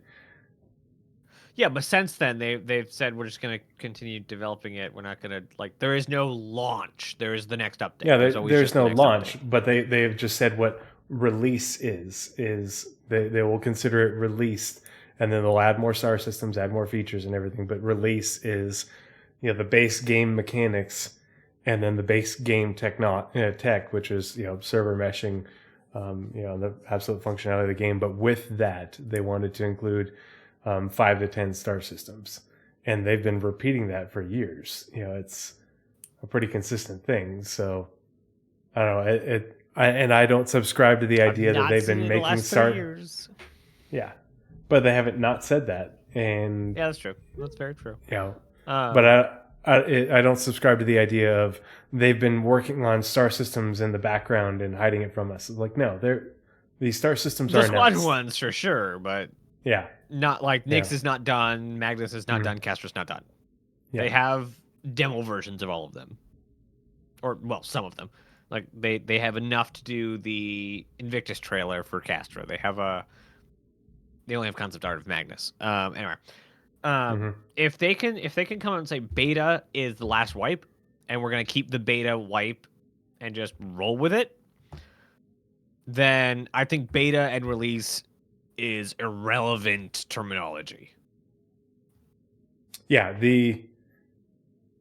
I think when they say release, they probably mean essentially beta, in that all of the features and tech are in there. And now it is a matter of adding, doing the game as a live service, adding more star systems, more ships, building onto the base functionalities for mining, salvaging, hauling, etc. But the base versions of all these things are in. The foundation is done across the structure. And then, but yeah. The only thing I was going to say on the economy, and this plays right into what you were just saying, though, is what they're doing right now is they are building the starting point for the economy. So when the game goes to live release, beta, whatever, this is the starting point, and this is the starting point for, here's the starting point for Quantum, and then turn it on and go. Because right now the development on Quantum is on hold simply because they are working on things like resource management, that will feed into Quantum. The underground facility distribution centers, those will run off of resource management. Same with the asteroid facilities and the For some reason, space I stations. forgot that engineering gameplay is also how the game does commodity tracking. Yeah, it's the recipe system that says, for this underground facility distribution center to produce this, it needs this many of this, this many of this, and this many of this, plus this many ticks of labor from this many quanta, and this is the output. And then that goes into the stockpile, and that's how it all works. Like, and Dark, you don't need to believe Nyx is almost done. They've literally said that, like, verbatim. Nyx is, like, physically done except for landing zone and missions. I don't believe that at all. I think there's a lot. They literally said they did that. All the space stuff is done. They've remade the planet. They've done the spacescaping. They will finish polishing Levski, and they have mission work to do. I don't recall them saying that at all. All they did when they talked about the planet work that they did in 2021, I think it was. Mm-hmm. They were just doing concept work using the planet painting tool to see what they could do. It was a very short sprint. It was only a few weeks. They said it. The only other thing that they did for Nyx was they added the updated Levski with the clinic, and I think they added more hangars. I think was the other thing that they did. But there's not been a lot of work on Nyx, and Nyx has a lot more to it than people realize. Go look at the Galactopedia articles for the Nyx system. The one of the planets is going to have abandoned UGFs and outposts. There are going to be asteroid facilities in both the asteroid belts. The whole thing has like a nebula. They haven't been working on it. There's a ton of work to do. Now, with the tools that they have, they should be able to get that work done relatively quickly. But they just haven't been doing it because they've been iterating on the tools while they build Pyro. That's the whole point.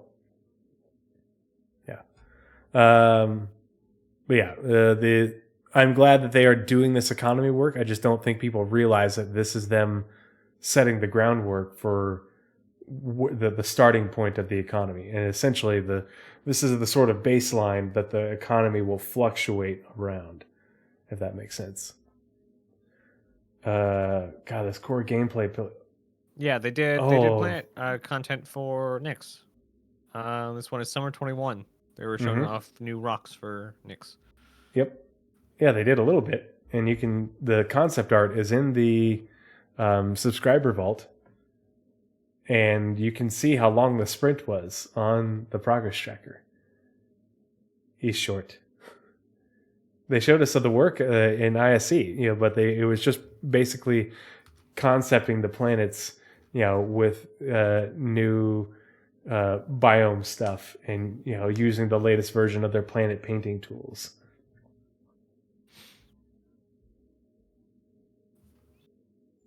Here. Are these on this computer? Bingo. Scrabble.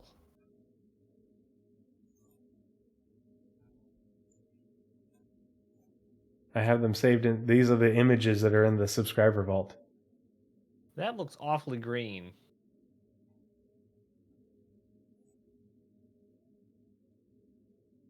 Nyx planet painting work in progress. Now I don't know which planet this is. It doesn't look like it has any vegetation. That's just different colored ground rock stuff. Moss.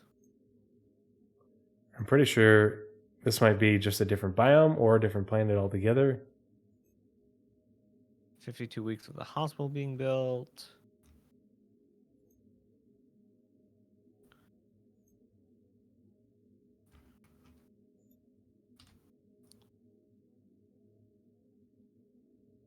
Very cool images, though. Yeah, I think it looks cool as hell. It's pretty.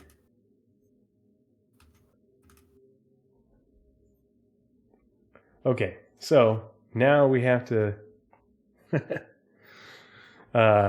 So core gameplay pillar or core gameplay. So this is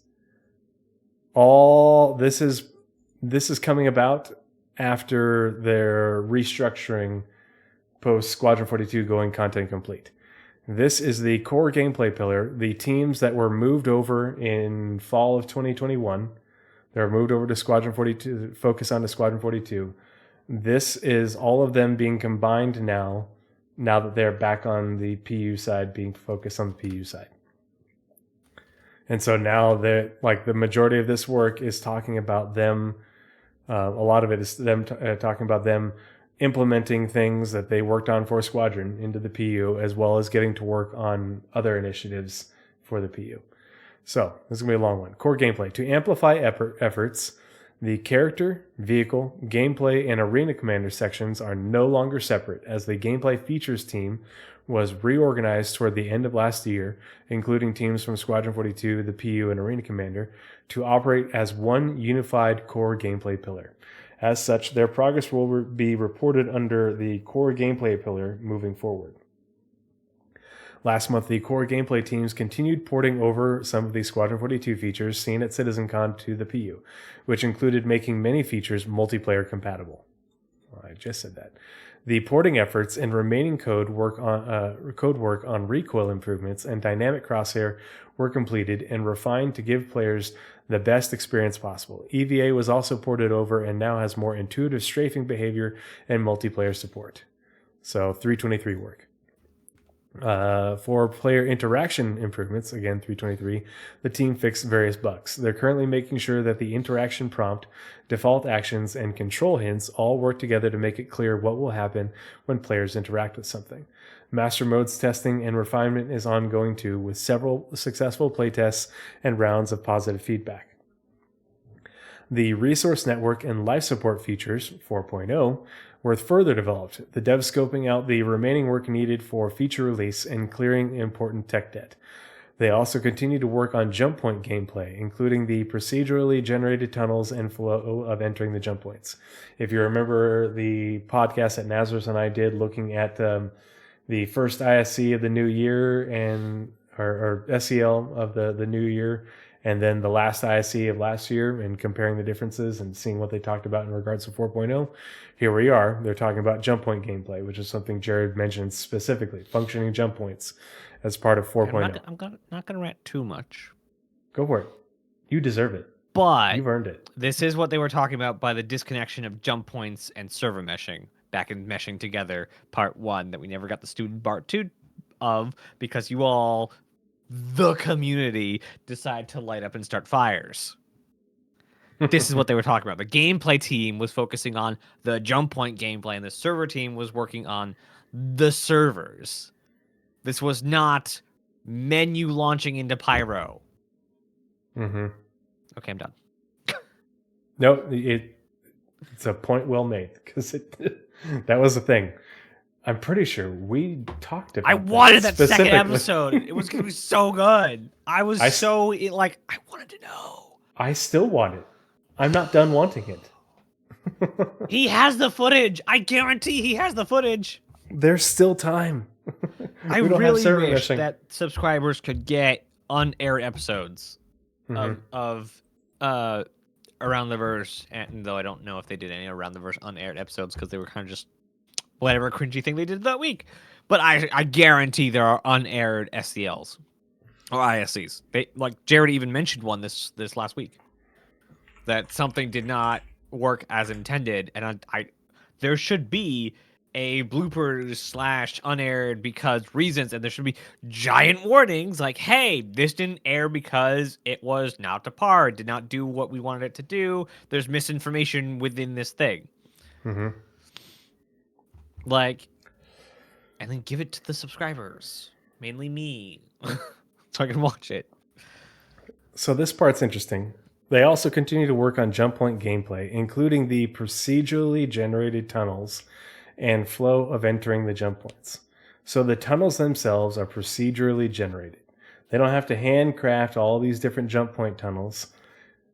And I think this is important because if they were made by hand, and remember when they talked about jump points being more of like an estuary type system, with them like feeding, lots of little fingers feeding into the jump point, and coming out and feeding out into the jump point, and it's being like sort of a porous area instead of a single point in space.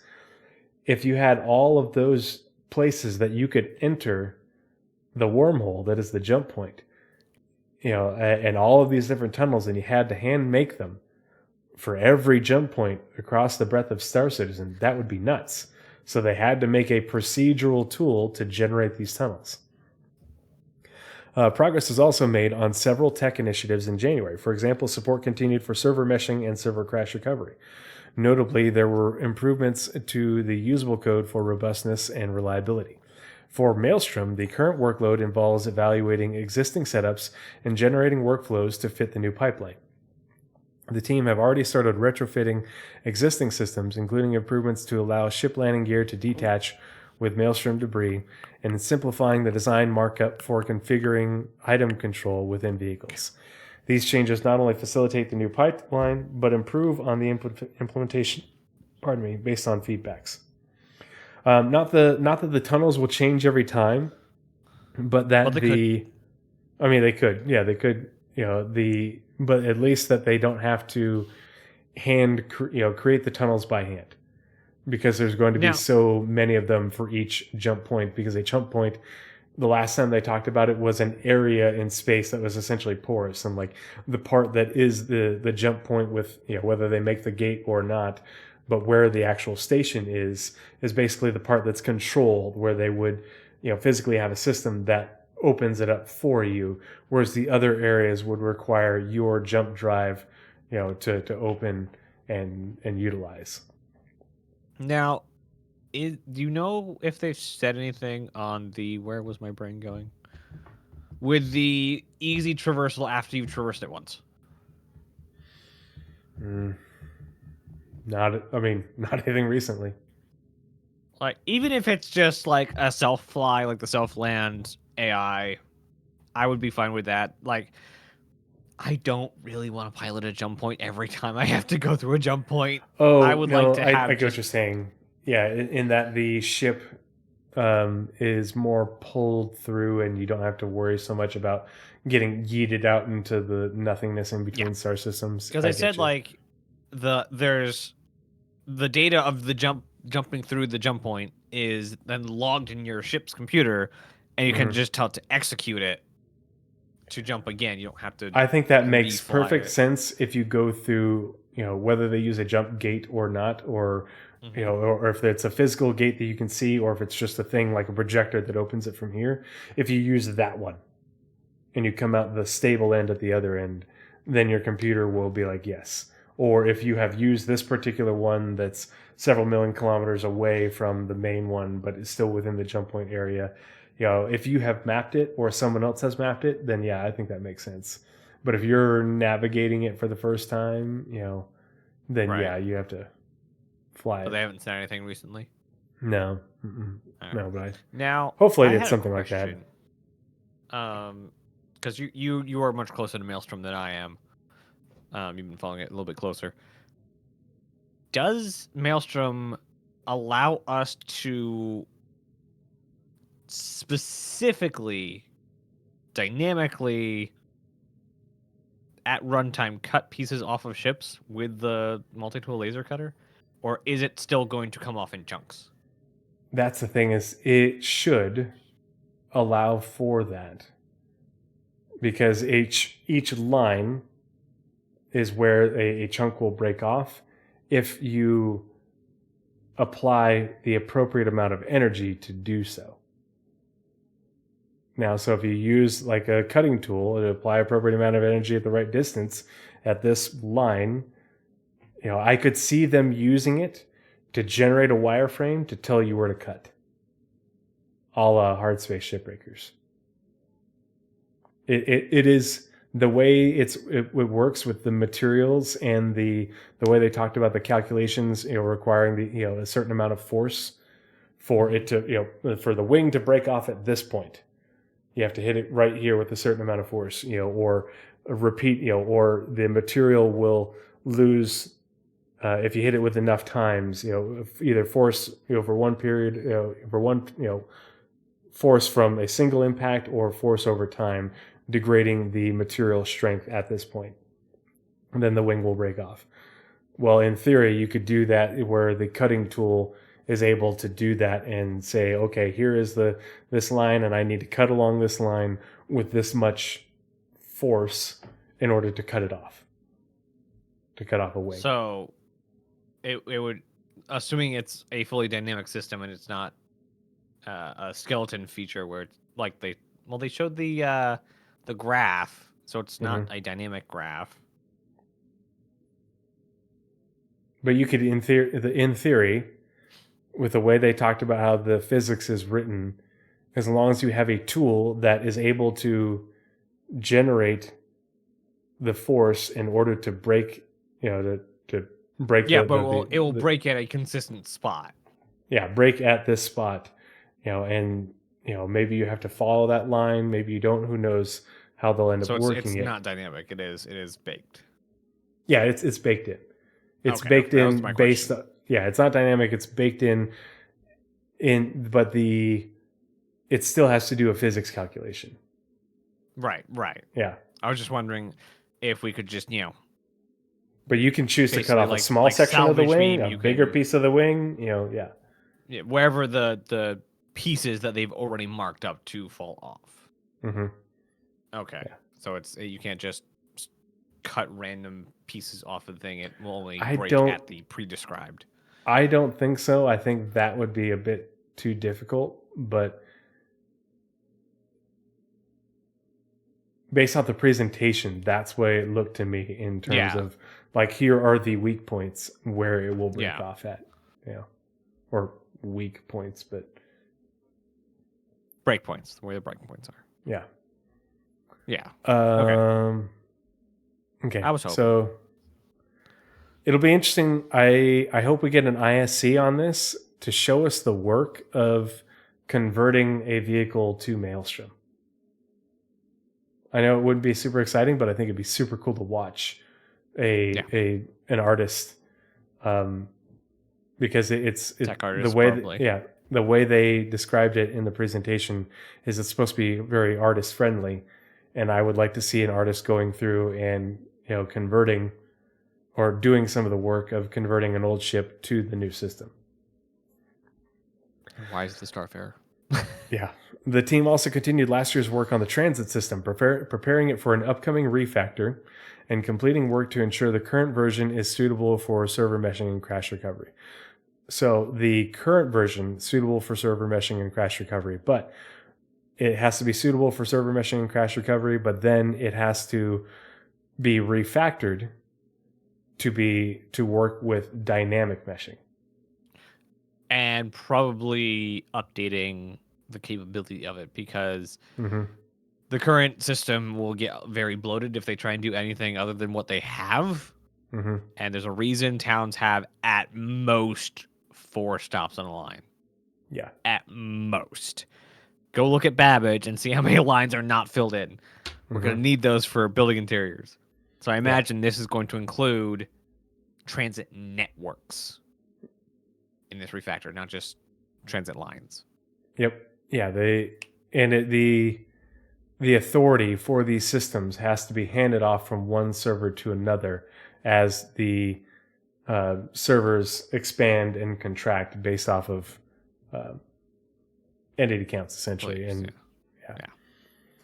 This involved implementing a safe recovery system for players who experience a server crash while inside a moving transit. Oh man, I wish I could have seen the bugs that occurred before that, with crash recovery, and all of a sudden, load back in, you're on the tracks, just, oh no. And here comes a train. Wah, wah, poof. Engineering also continued refactoring the docking and landing systems, including a rewrite of the automatic dock-undock feature. Man, do we need Engineering that. is in the team. Developers, not the engineering is in the feature. Gosh dang it. CIG. For the former Arena Commander feature team, January's focus was on transitioning to the persistent universe and becoming familiar with the workflow and systems. While the team's focus is now the PU, they'll continue to maintain, improve, and provide regular content updates for Arena Commander, albeit with reduced velocity. So basically, what they've been doing is they've been bringing Arena Commander up to par, both technically and content-wise, with the rest of the PU, so that way that they can use it as the testing grounds for the PU. That being said, the team finished work on 3 special events and formed a strike team to close out the Resource Network experimental mode, which is coming in 3.23. So very excited. Yep. January also we saw don't know if it's 3.23.0. We just know Yeah. sometime in 3.23. Yep. January also saw 2 successful go-no-goes for Arena Commander Grav Race, where players race Gravla vehicles across 5 racetracks, and a major update to Master Modes, which includes a limited test of the new AI behaviors tailor-made for Master Modes. Atmospheric maps were also added across all Master Modes game modes. After last month's successful tests, the team began implementing streaming bubbles across all Arena Commander locations for improved performance and easier map setup. Additionally, they continue to refactor several UI systems to building blocks, improving the overall UI. So the streaming bubbles make it so when they say easier map setup, with the streaming bubbles, it means that they will be able to very quickly and easily import any location in the PU into Arena Commander. Right now, it's a big pain in the butt. That's why we don't have as many maps. But then going forward with these streaming bubbles, will allow them to basically just cut out a section of the PU and say this is the. You know, what would be a great FPS map? A landing zone. Yep. I would love to have an FPS landing zone map. Yeah. But it'll also be more performant too, so that's good. Finally, for core gameplay, FPS. Finally, okay. we have 2-3 more paragraphs. Yeah. Landing zone, FPS map, new Corvo.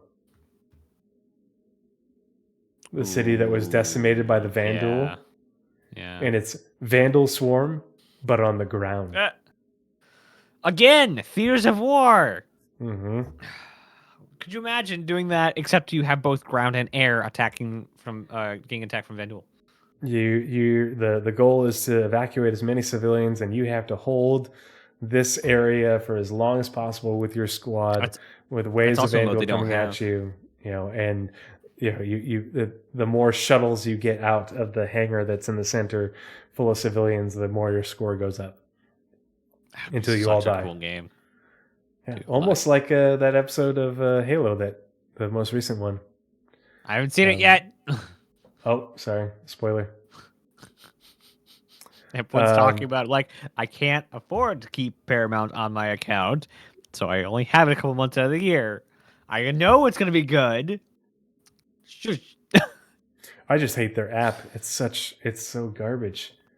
It's really laggy too, but it's really lagging. Halo and the Strange Worlds, I forgive all things. Well, and the weird thing is, it's really laggy on if I watch it via my Fire Stick or my Fire TV, but if I watch it via the Paramount app built into my smart TV, it works fine. Oh, weird. Normally it's reversed because the TV normally has a worse processor than the stick. It makes no sense. Yeah, and I didn't figure that out until like the Paramount app just wouldn't work at all for like a period of a month when the last season of Strange New Worlds came out, and I couldn't watch it. And so I was like, I'm just going to try it on the TV and see if maybe that makes it work. And it worked. Not only did it work, it worked better. So I always have to remind myself whenever I want to watch something on Paramount, I have to, not use the Fire Stick, use the app's on my TV, on my smart TV. Okay. So finally, for core gameplay, the team worked on your... I'm hearing my voice through your headphones, I think. How? Not so loud. How? I think you were turned. I think you need a haircut again. I think that's the problem. Oh, I do. I'm working on it. Finally, for core gameplay, the team worked on a wide range of features for the upcoming cargo update. Yes! This includes new cargo freight elevators, instance hangars, personal hangar persistence. So we're getting persistent hangars and instance hangars. Hell yeah. Commodity trading changes and associated commodity kiosk updates, cargo grid improvements. I wonder what they mean by the cargo grid improvements. I wonder what's going to change. The only cargo grid improvements I know of is what they talked about in the cargo 2-part episode, which is everything is cargo griddable. Storing weapons on cargo grid. I see what you mean. Yeah, in terms, I'm so excited. I thought you meant. Yeah, that'll be cool. The whole scene becomes so much more important for salvage when you can take off all of the ship weapons and put them on the grid. Mm-hmm. It would be so good. Also, we need like shelves for cargo grids for missiles. Yeah. Like they've showed a missile racks. Yeah, rack like systems. A pallet system of for a cargo grid for missiles. We need those. Well, I need to be able to just pick up the missile or retract beam the missile onto it and then have it just snap into the missile rack. Yeah, into we place, need that and then you and then you fill it up, and then you're just able to lift the whole missile rack as a whole, or take an individual missile. Yeah. Hover trolley support, hauling mission support. Thank God, we're finally here, and more. This is a significant endeavor that involves working closely with teams across CIG, including UI, design, art, animation, narrative, and core tech, to deliver on the full vision. So far, we are right in the thick. Yeah. So far, we are right in the thick of building out core functionality and establishing pipelines, with early prototyping proving out functionality and providing input for iteration. There is still much work to come, but progress has been solid to date. Core gameplay pillar. See, that scares me. That really scares me. Oh. We are in early prototyping functionality, and this is supposed to come in 2 months. Well, I think they're talking about the whole thing in general, not just the cargo part. You think that includes post 323? Yeah. And it's not just talking about this last part. I think this is summarizing all. It's the core gameplay pillar summarizing all their work, not just their work on cargo. Well, how does it have it in the thing? How does it have it on the page? Oh, it's at the very end. How do I do this here? Give me one moment. But there's core gameplay stuff for Squadron, so I got to read that. Polish on the Star Maps features continued in January, including new box outs to give information about the selected location and what services it provides. Ooh, dang, cramping. Ah, don't do that. It's painful. No, don't. Why? Cargo griddable. Ah. Cargoable grid. I've been drinking water all day. What's the problem here? So it's CGA, cargo gridable. Can you move the SCU crate in other ways from how it currently stores to, I'd imagine? What? Oh, you can move the SCU crates in other ways from how it currently stores to, I'd imagine. I don't know if I'm having problems or that sentence doesn't make sense. I don't know which it is because I'm bad at reading text comments. Could you use more words? I don't understand the statement / question / thing. I also. What also? Continuing on the star map, it also gives the option to set quantum routing, drawing the route between the current location and destination, similar to the current star map. The character customizer gained further improvements, allowing the player to save and load in their character, which also enables the backing up and sharing of customized character appearances. A randomization function was also worked on to give aesthetically pleasing results. Core gameplay pillar worked alongside the backend team to help with data serialization and compress the data as much as possible to make sending character data to other clients as efficient as possible. And now we're on to gameplay story Squadron 42, Nazeris. I'm just going to choose to read the core tech from finally to the end as one unit. That's what I'm doing. So the early prototyping functionality, still much work to come across UI design, art, animation, narrative, core tech. Full version is in relation to cargo updates. That is how I interpret it. I'm just going to use that moving forward. That's all I'm saying. Gameplay story. Star Citizen, All-Star Citizen. The gameplay story team began the year improving scenes across different chapters. That's not Star Citizen.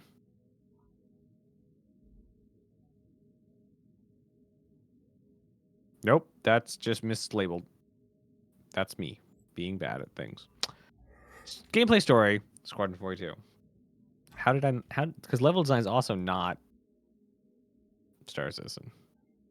I'm dumb. It's fine. It means my numbers are probably a little bit off. That would be why it came out to different numbers. Got it. Okay. That's what gameplay story is the right color. Well, it is now.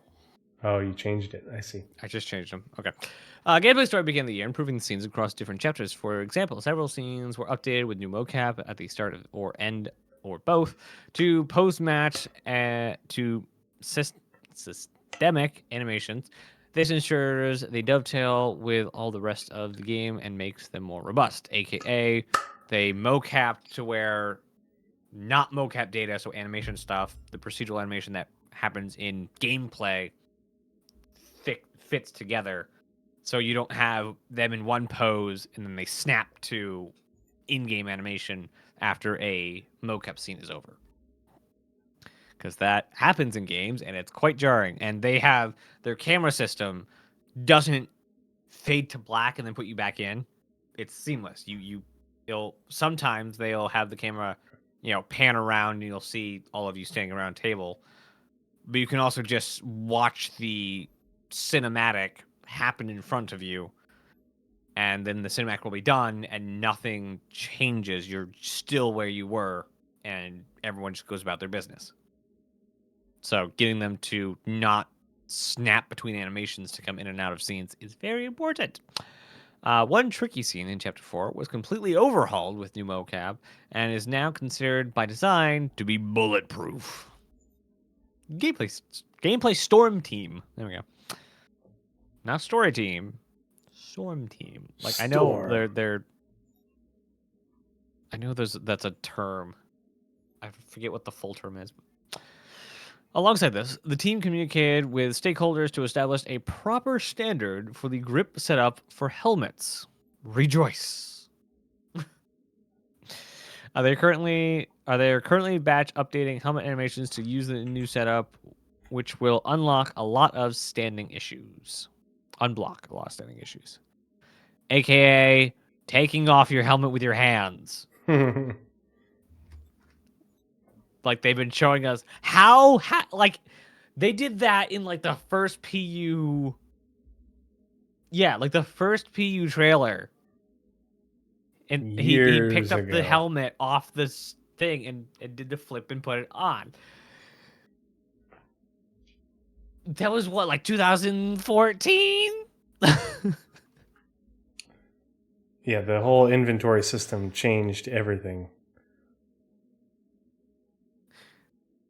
But yeah, sometime within the next 2 years, we should get being able to put take off your hands and actually hold it. Like the prompt on your UI says, hold on hip or something. It just doesn't. When things like that are supposed to be physicalized, they won't be a box. They won't convert to a box when you take them off of the item port. Right. And that they've always said that is a temporary thing. Starcloth is coming. That's going to fix a lot of those issues. Well, for soft things, but armor boxes have always been a placeholder. Yep. Just to cover the edge cases. And it'll be a slow track to get them all reworked into physical clothing options. So then, back to you for level design. Level design, Squadron 42. The social narrative started the year where they left off, striving to close out Archon Station's social area. This walk and talk section presents particular challenges, including the potential for players to leave their guide and explore the station. Yeah, I'm going to do that. Sorry, I'm not being rude. Just can't help being curious. The devs also closed out outstanding issues on the social section of Chapter 1 and continue to focus on the Idris interstitials and a key scene in Chapter 8. Work was also done on conversations between the Idris crew, who reference the player and current in-game situation. That's it for level design. On to you for in-game branding on the PU side. One of my favorites. Alongside the environment team, in-game brand continued iterating on branding elements into the new distribution centers. The development of Pyro's Outpost continued too, with attention on finalizing signage to enhance visibility and communication. I love that we'll be able to tell so much more about a location via the branding. The art, literal art in the environment. Yeah. And the ways it makes sense too.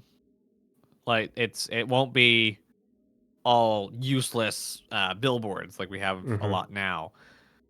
Just go to Hurston or New Babbage. Like the signs really make a difference, or not ArcCorp or New Babbage. Yeah. I don't know if Hurston has new player experience yet, but I will say the one thing I really want for this is for the branding to be able to be dynamic. Like I want to see locations changing hands in terms of control between different factions, and I want the branding to change with that. And I would also like to be able to, if you get enough reputation, kind of like how they talked about us being able to get enough reputation with the Dusters, right, to get their tattoos. I want to be able to get enough reputation with, say, Rough and Ready Gang to be able to leave the tag, do one of their their tags, because they've got various spray painted tags. I want to be able to have enough reputation that I can go and say, okay, I'm going to put up this tag or this tag on this wall, and be able to have that be a permanent thing. Hey, Abdi07, good to see you, buddy. Hope you're doing well. Hello. Yeah, that's something I want. I want to walk around with my spray paint can in my grenade pouch and be able to whip it out and be like, I think there is a level of dynamicness that they want to do, but they're not ready to tackle it yet. That is shop fronts moving around, and the ground wars in Pyro, having different outposts being taken and held by different factions. Yeah. And I don't know if they're tackling that now, but it does seem like they want to do that. Yeah. It's definitely, something that CR talked about way back when is he wanted the game universe to change, the landscape to change, unlike in other MMOs where if you came, congratulations, you've saved, this region in World of Warcraft from the hordes, and thank you so much. And then you move on to the next region, and then you come back to it, and it's the same. The same people, the same village is burning again. Yep. They don't want that. They want the things to change and to demonstrate that change to the player. So they don't want the Orison platforms to always look like they're trash all the time. Yeah. They want, eventually trash to be picked up and cleaned out and population back on the platforms. Yep. Yeah, Live not tools yet. for Star Citizen. The Live Tools team developed and implemented several new features to assist the player support teams. They're currently ensuring that the Network Operations Center becomes easier to use and meets the evolving needs of the different users. In addition, the team is further improving other internal development tools and providing the necessary help and maintenance. Back to you for Locations EU. Locations EU. EU Sandbox 1 continued to develop the upcoming distribution centers, while Sandbox 2 worked on location markup for the new star map and high-tech and colonial cargo elevators. We've not seen those yet. We've seen the high-tech ones. We have not seen the colonial ones. Progress was made towards Pyro's initial release sometime this summer, allegedly. This involved finalizing the placement of outposts and integrating content such as the new Defend mission. Alongside this, the landing zone team continued to work on the cargo feature, including freight and ship elevators for hangars. That isn't even my favorite line in this one. My favorite line, I believe, is the next one, and you have it. Locations Montreal. And ship elevators is what you saw in the sneak peek that came out on Friday. This is something that Chad McKinney talked about specifically with me, is that the ship elevators in the hangars, if you are you won't have to leave your hangar to store your ship and call another ship. You'll just have to be in the right-sized hangar. So Does essentially, anyone want to guess when that idea was thought of?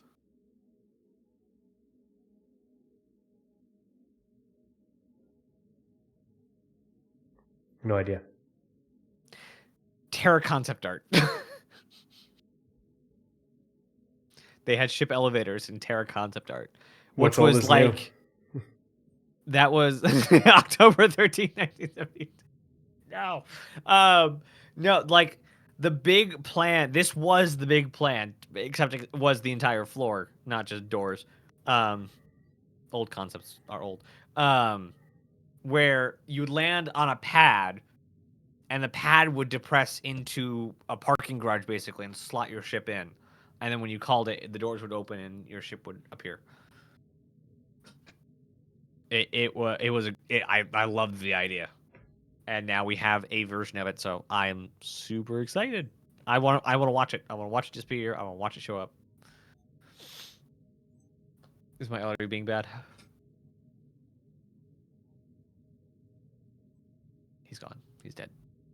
I turned off my headphones because they're clipping, and now I can't hear anything. Oh.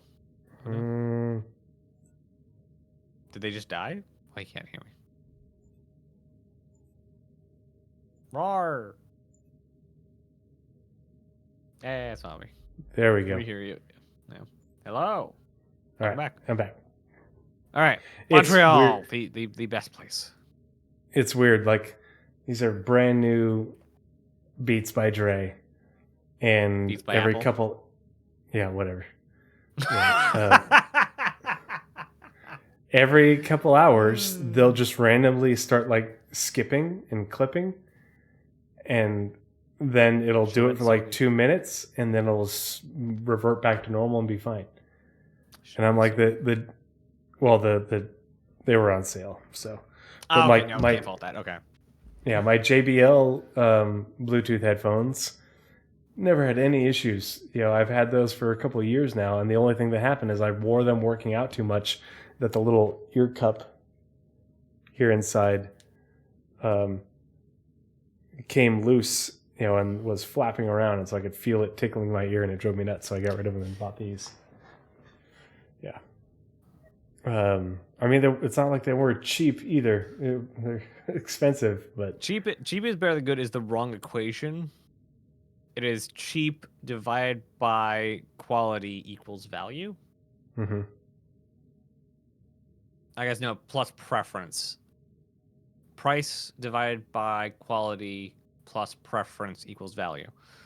Yeah, basically all I have to do is just, you know, click disconnect and then reconnect, and it solves it. It's like the Bluetooth connection needs refreshing. It's weird. And it does that on every device. And so that's how I know it's the headphones, because it's whether it's my phone, my laptop, tablet, my computer here, yeah.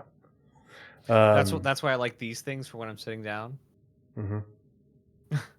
Well, and I have a plug, and I'm going to have to start using it because I have a wire for it. Like I bought the wire, and I can literally plug it into the back of my microphone, and then it'll USB my audio to the microphone, and then up into my headphones. I just need to actually remember to do it. When you find it in one of the hundreds of boxes. Yeah, it's around.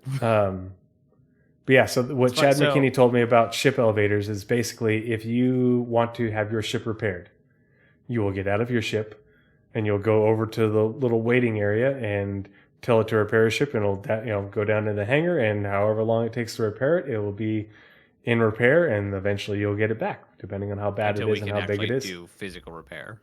Yeah. Ourselves. The same thing for if you want to swap out components on your Carrack, which you can't move by yourself, then you will get out of your ship and it will go down into the hangar and the component will be swapped out and then it'll come back. If you want to store your ship and call another ship, you'll get out of your ship, you'll go to the waiting area, tell the thing on the kiosk, ship will disappear down into the doors, and then the next ship that you call up, as long as it fits in that hangar, will pop up there. Very cool.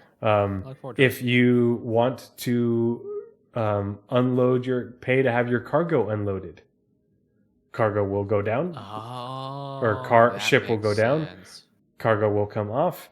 You can load the cargo in, the new cargo in, and when the timer runs out, then you'll be ready to recall your ship back up in the hangar and take off and go. Welcome to the magic of video games. Octavian, I have looked on my Beats by Dre app on my phone, and it says that it's up to date on the firmware. So I don't know if maybe there's a way to roll it back to a different version or something. It's just something I haven't played around with because it only does it literally after 3 hours. Huh. And then it'll only do it for a couple 2 or 3. You've been using it. It'll do it for 2 or 3 minutes, and then it'll pop back on, and it'll be normal. No big deal. Huh. Yeah, makes no sense. Okay, so locations Montreal. Montreal's locations team began the year closing out mandates, starting new ones, and planning for 2024. For example, they closed out the final bug fixing for additional derelict settlements and kicked off the white box for building interiors. Hell yes. Please show me this on ISC in a couple of months. Yeah. They also continued their work on Gray box. I'll let them get to Gray box first, then show. Yes. Yeah. They also continued their work on the distribution centers mandate. So that means that the distribution centers are far enough along in their work that a different part of the team is able to get started on the white boxing.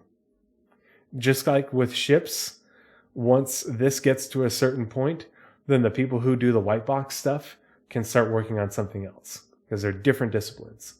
So once the building work to do. Yeah, once the building interiors are to a certain point, then those white box people can work on asteroid facilities. They can pick up that work again and start white boxing that stuff. Because I guarantee you what we have for asteroid facilities from that sprint that they did, not last year, but most of 2022, is concept art. But yeah, that's just me.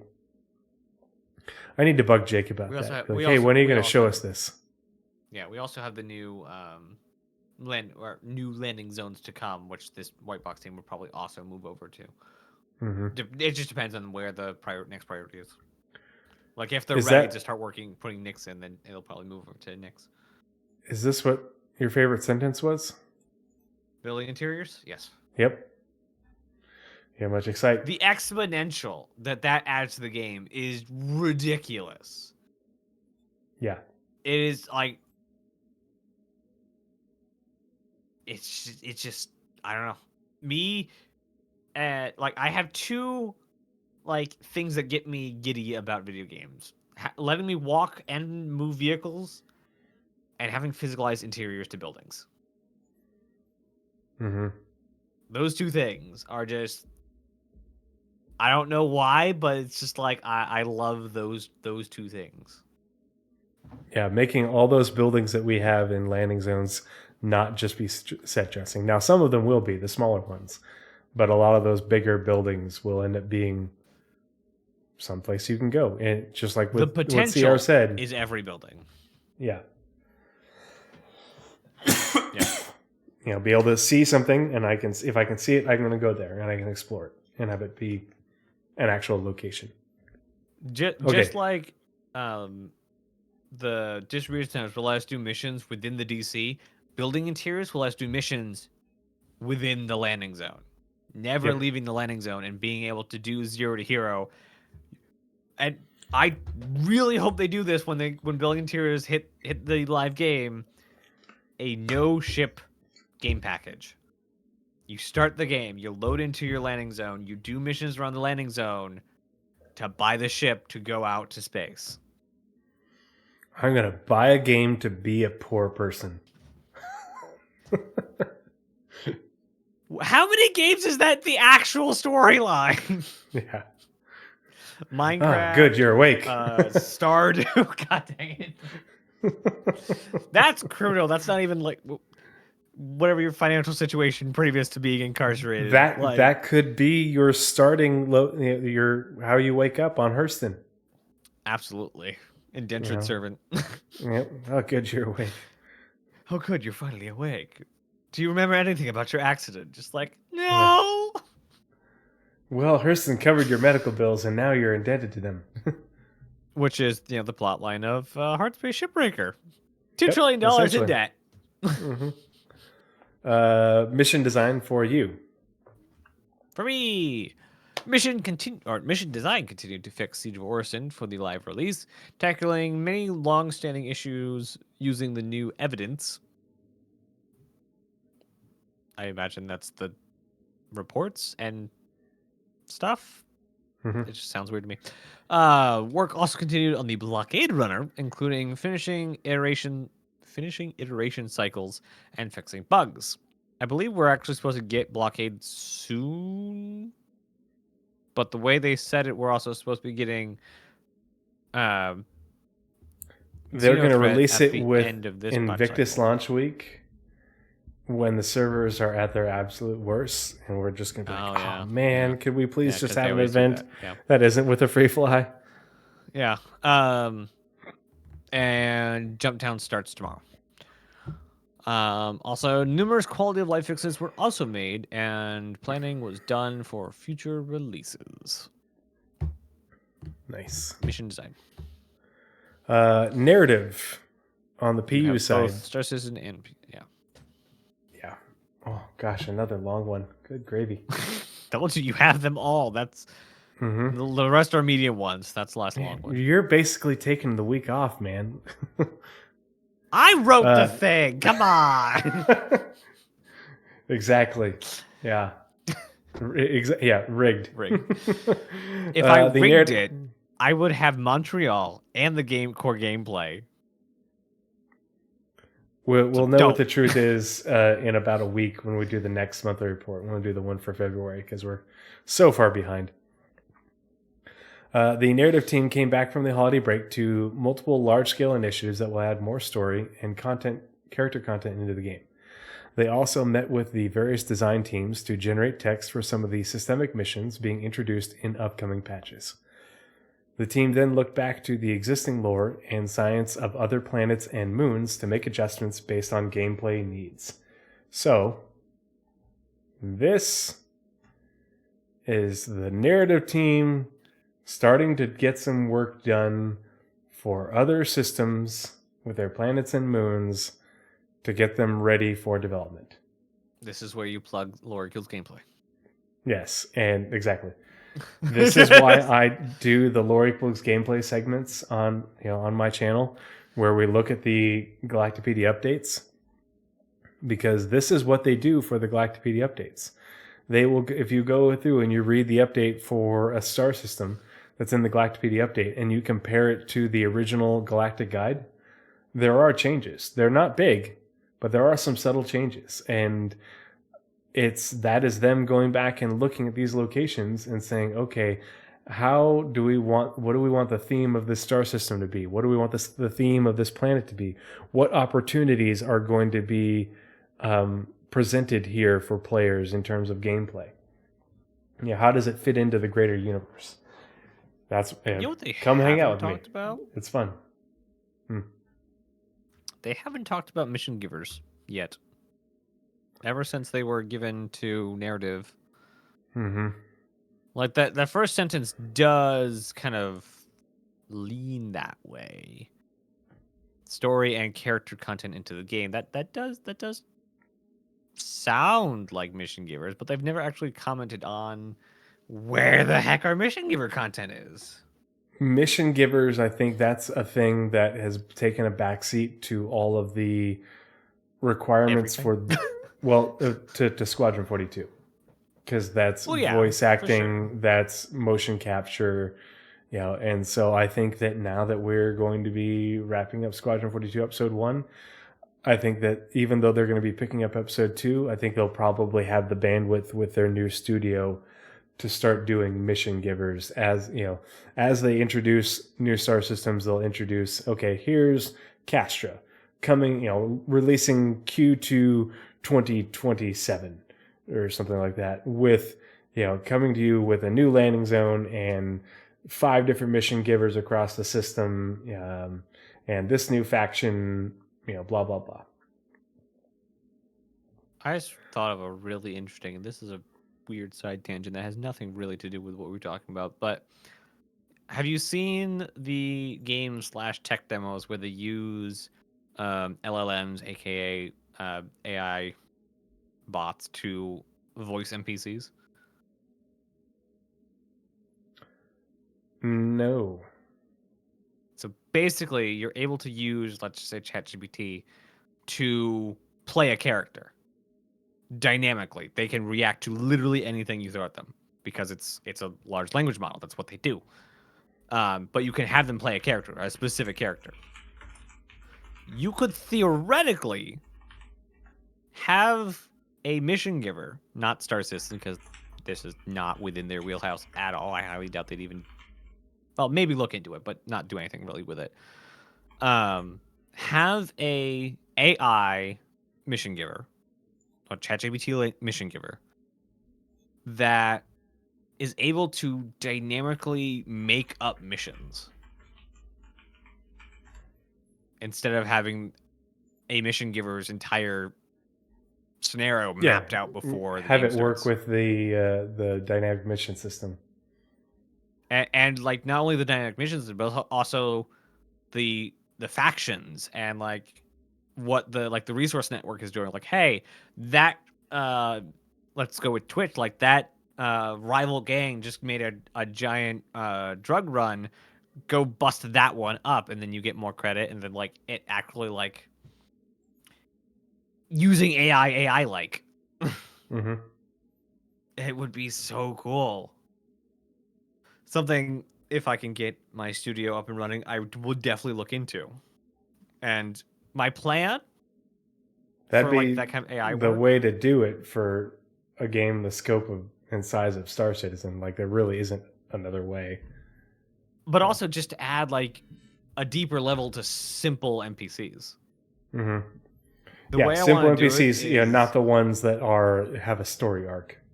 Yeah. I want to, because I don't want AI generated voices, but I do want voices. So my plan is to highly overpay some voice actors to give me a phonetic alphabet. Like to basically pay them a game script to give me just the phonetic alphabet. Mm-hmm. And then to make sure that the contract says for this game. And I'll relicense it for every game. Because that's what they deserve. This back and forth is crucial to aligning the established lore to maximize fun game loops like resource gathering, as well as endeavors undertaken by the environment team. So this is this is exactly what I talk about when I go through the Galactopedia updates and looking at, what are these planets going to look like? How are they going to feel? These locations, what's going to be the vibe, for them? What gameplay opportunities will they be, or will there be? What resources might be there? All that sort of stuff. What factions will you interact with?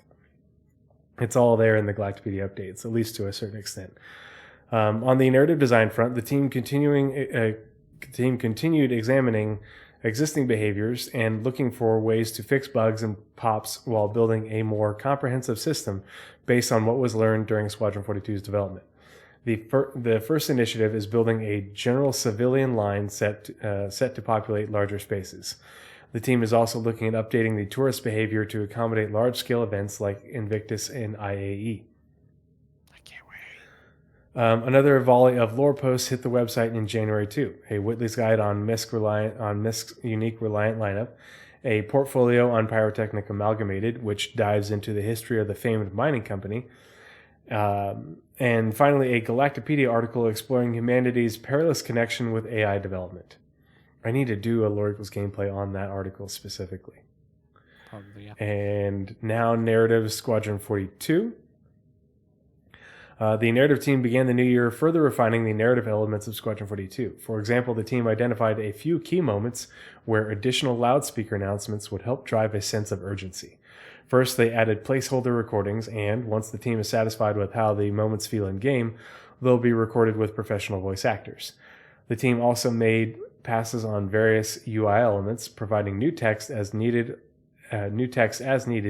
alongside revising text to provide further clarity or impact. Work also continued on the game's collectibles. Oh boy, Loot Goblin incoming. The teams continued to coordinate with the artists to create memorable and eye-catching things to discover and put in my pockets. Because that's what all those pockets they demonstrated. The pouches. Ooh, piece of candy. Gotta put it in here. Additionally, the team spent... if you have watched me play Helldivers, that is a really good example of how much of a loot goblin I am, because I'm just running around looking for samples. Ooh, sample. Ooh, sample. Additionally, the team spent time diving deeper into how players will learn information on the game's lore through Galactopedia entries as they naturally progress through the story. This is something I'm really looking forward to. I'm one of the few people I know. What are you doing over there, Ness? Nothing. Why?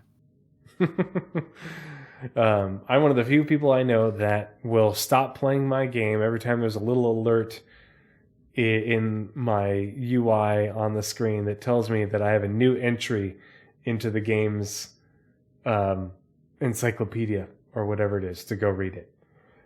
It's why I only stream certain games, because otherwise people get angry at me for stopping to read everything. Yeah. I've been playing Jagged Alliance 3 at work when I have downtime. Hey, Ferrisol, thanks so much for the raid, buddy. Good to see you. Hope you guys are doing well. Thanks for bringing some friends and coming and hanging out. Hope you had a good stream. Yeah, we're just going to be finishing up the Squadron 42 and Star Citizen monthly reports here in a little bit. But yeah, the Jagged Alliance 3 just constantly has little pop-up things because you get emails to your character. Fellow liberator of democracy. Yes, for freedom. But you get little emails, you get little notes and mission updates, you get character updates and stuff like that, and I'm constantly stopping what I'm doing to go and read the things. Okay, that's it for narrative.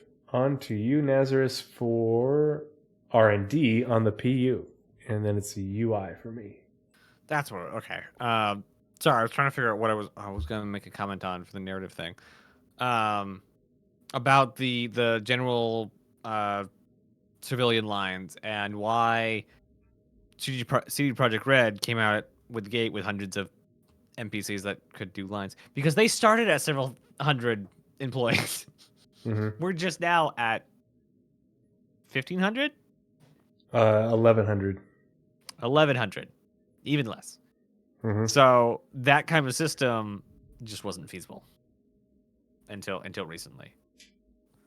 And It is a later thing to add to any game, but Show. it's one of those things that going to walk around ArtCorp now and post this system coming into the game will feel completely different. Because walking around, you'll actually just catch little bits of conversations being had all over the place. And why you haven't showered in 3 weeks. I showered this morning, okay? So... In game? No. In real. Then it didn't count.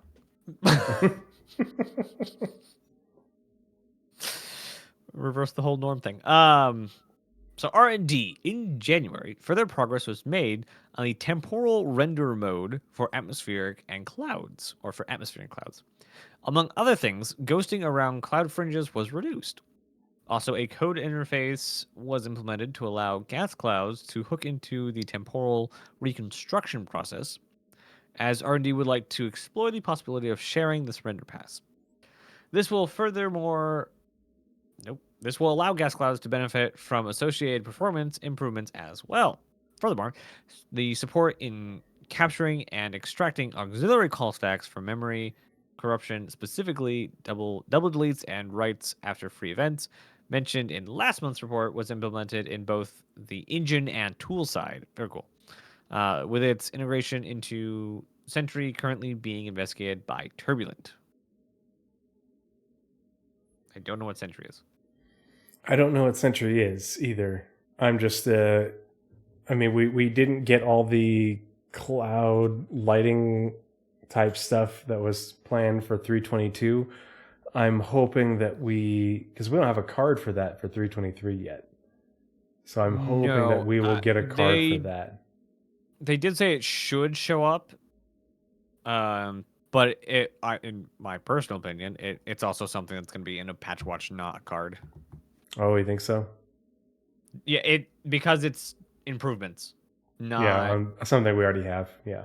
Yep. And yes, they do improvements like optimizations was on a tile for like 20 different progress tracker things. Hope we'll get a card for it. We don't need cards. We can just have features. Yeah, as long as it gets called out, though, because like the light shafts and the ground fog and the cleaning up of the clouds so that they don't have that artifacting. The one thing I want, I could care less about all of the cloud stuff if they remove the ghosting when you fly your ship. And when you move the camera around, or when you're flying like strafing, and you see like ghosts of your ship in the background, that hurts so bad to look at. And if they could fix that, which they have said they're looking into fixing, I don't care what else they do. Like, it'll be great, but like that is the one thing in visuals that I want fixed. Everything else is gravy. All right, back to me for UI. We'll start on the Star Citizen side. In January, a building block framework was worked on for the freight elevator UI. This was accompanied by the ongoing creation of art mockups to ensure a visually cohesive experience. A user experience pass is also underway for the freight elevator and resource network mandates. Additionally, wireframes were crafted for the commodity kiosk UX, while attention was given to enhancing the overall user experience within the item shop. Cool. In January, and this is on the Squadron 42 side, the UI team continued to polish the vehicle UI, including getting some of the holographic elements to appear on physical screens for the lower tech ships. They also improved the display of quantum travel information and polished elements of the turret UI. Yes, we need the updated turret UI. They also added various animated screens to make the scenes in-game more interesting, including enemy tech, screens for civilian areas, and help show the story in a key section near the start of the game. Regarding FPS UI, a pass was started to bring the lens up to standard now that the visor is in a good state. We've been working on some updated concepts to give it a fresher look, whilst also including some of the improvements we created for the visor. Very good. Can't wait to see those soon. And last but not least is VFX Oh, Nope, there's and one there's more. web platform. Yep. Yep. Okay, so VFX on the PU. Actually, it talks about Launcher 2.0 in that, so that'll be cool. Oh. VFX. Last month, the VFX team focused on fixing log spam that had built up over time. This involves solving minor data errors that don't break the game but can be problematic to devs working on the editor if too many accumulate. For example, a missing texture reference by a particle effect. I hate those things. Like, I don't even do that kind of game dev, and those are terrible to work around because they hide like what you're trying to actually figure out. I don't care that you don't know where your texture is. What did this door just call? They also continue to support several locations, including the latest version of Siege of Orson and a few Pyro outposts. Sorry, that was on the Star Citizen side. Now onto the Squadron side. Last month, the VFX team continued to support the art, design, and cinematics team with their VFX requirements. This included updating the dynamic fire effects to work in additional locations to accommodate new gameplay scenarios. Period. They also created a new rota system to make sure that the number of VFX-related data errors was reduced to 0 each week. An artist is picked... to reduce to 0 each week, an artist is picked to work directly with the embedded VFX QA team members to ensure the existing bug list is kept at 0 week to week. Now, I don't know if any of you know Pirate Software, but he had a fun story that he told about one time working at Blizzard. The QA team decided that they were going to get ahead of development in bug fixing. Do you know how you get ahead of development in bug fixing? Nope. You don't. I was going to say that. So they were doing twice as impossible. much work because they were going ahead of the devs and doing code that would later get broken. They'd have to fix again.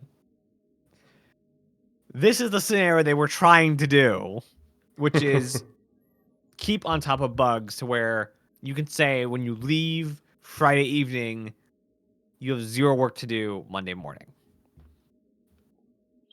It's not getting ahead of it, but it's keeping up with it. I actually like their system, like, hey, you're the short straw today. Get. Very cool. Now, last but not least, web platform. Web platform on the Star Citizen side. Last month, a new launcher team was created to enhance the user experience of the RSI launcher. Their first major focus is the development of Launcher 2.0, which will bring a fresh UI design and up-to-date technology to support the Star Citizen community. The Evocati community was given the first version of the new launcher to assess the sign-in, download, verify, launch, and game library location features. Testing will continue up to its release to the wider community. I assume in 4.0. Yeah. Alongside this, the content experience team worked on a simple image component to provide an efficient solution for image management. With features like lazy loading, customizable formatting, and centralized control, it streamlines performance, scalability, and flexibility. Its easy integration and prevention of content shifting makes it an essential tool for maintaining a unified image handling approach. I hope this doesn't remove the ability to grab the images. Oh, from the website? Yeah. Yeah. I mean... Like centralized... was it? Centralized... Where'd it go? Centralized control kind of scares me. I don't know if that means what I think it means, but yeah, if you can't just hope that doesn't. right-click, save image as, or you right-click, inspect, find the original image or the itself, entire image. Yeah. Yep. Hopefully it doesn't. Yeah, because I download all the little clips that they put in the links and stuff and the GIFs and, yeah. Yeah, so in launcher, what version are we? 1.6. There is no real good way that they would add Squadron to this launcher. However, in 2.0, there's already a button to switch games. Mm-hmm. So, not that they have to worry about Crytek suing them again, because how that whole thing went down. But they wouldn't have to worry with Launcher 2.0 because the definition of one game is one launcher, so they're fine.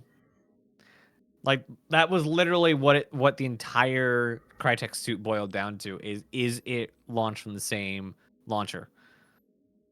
If it was yes, then they wouldn't have a case. But Crytek jumped the gun because they were going out of business. It's like, yes, they were being bad guys, but they had a good reason for it. And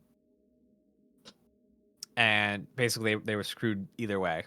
They called it too early, and it wasn't going to be a problem anyway because we get Launcher 2.0. Ta-da! Everything's fixed. Hooray! Alrighty. Ready for next It's week. another. Yep, and the monthly reports for February will be out next. Not this upcoming. Not 2 days. Wednesday the 28th, but Wednesday the 6th. But do we have a roadmap update this Wednesday? No, that was last Wednesday, was it? Okay. Yeah, it was. I can't remember because we just got the This Week in Star Citizen and it wasn't on there. Yep.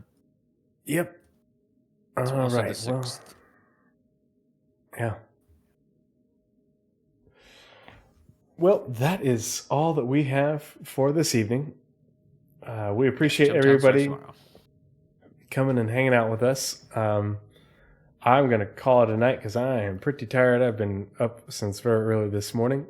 And but before we go, I've had in the last, how long have we been? We're last 3 hours, so let's call it 3.5 hours. I've had a Rockstar and a coffee and a nap, and I still am ready to go back to bed. Let's find somebody to raid. I need suggestions. I see. I don't have anybody in my follows playing Star Citizen. Is anyone any suggestions for playing anything?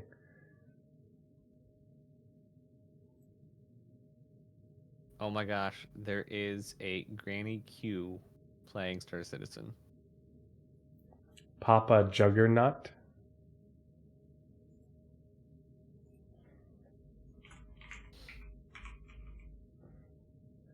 Papa Juggernaut is playing Star Citizen. Oh, and wearing a cowboy hat. Sure.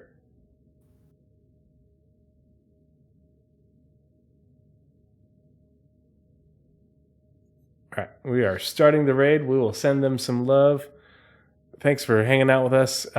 Keep an eye on the Twitter and my Discord events for when the next podcast will be, and we will see you then. Have a good night, everyone. Bye. Cheers.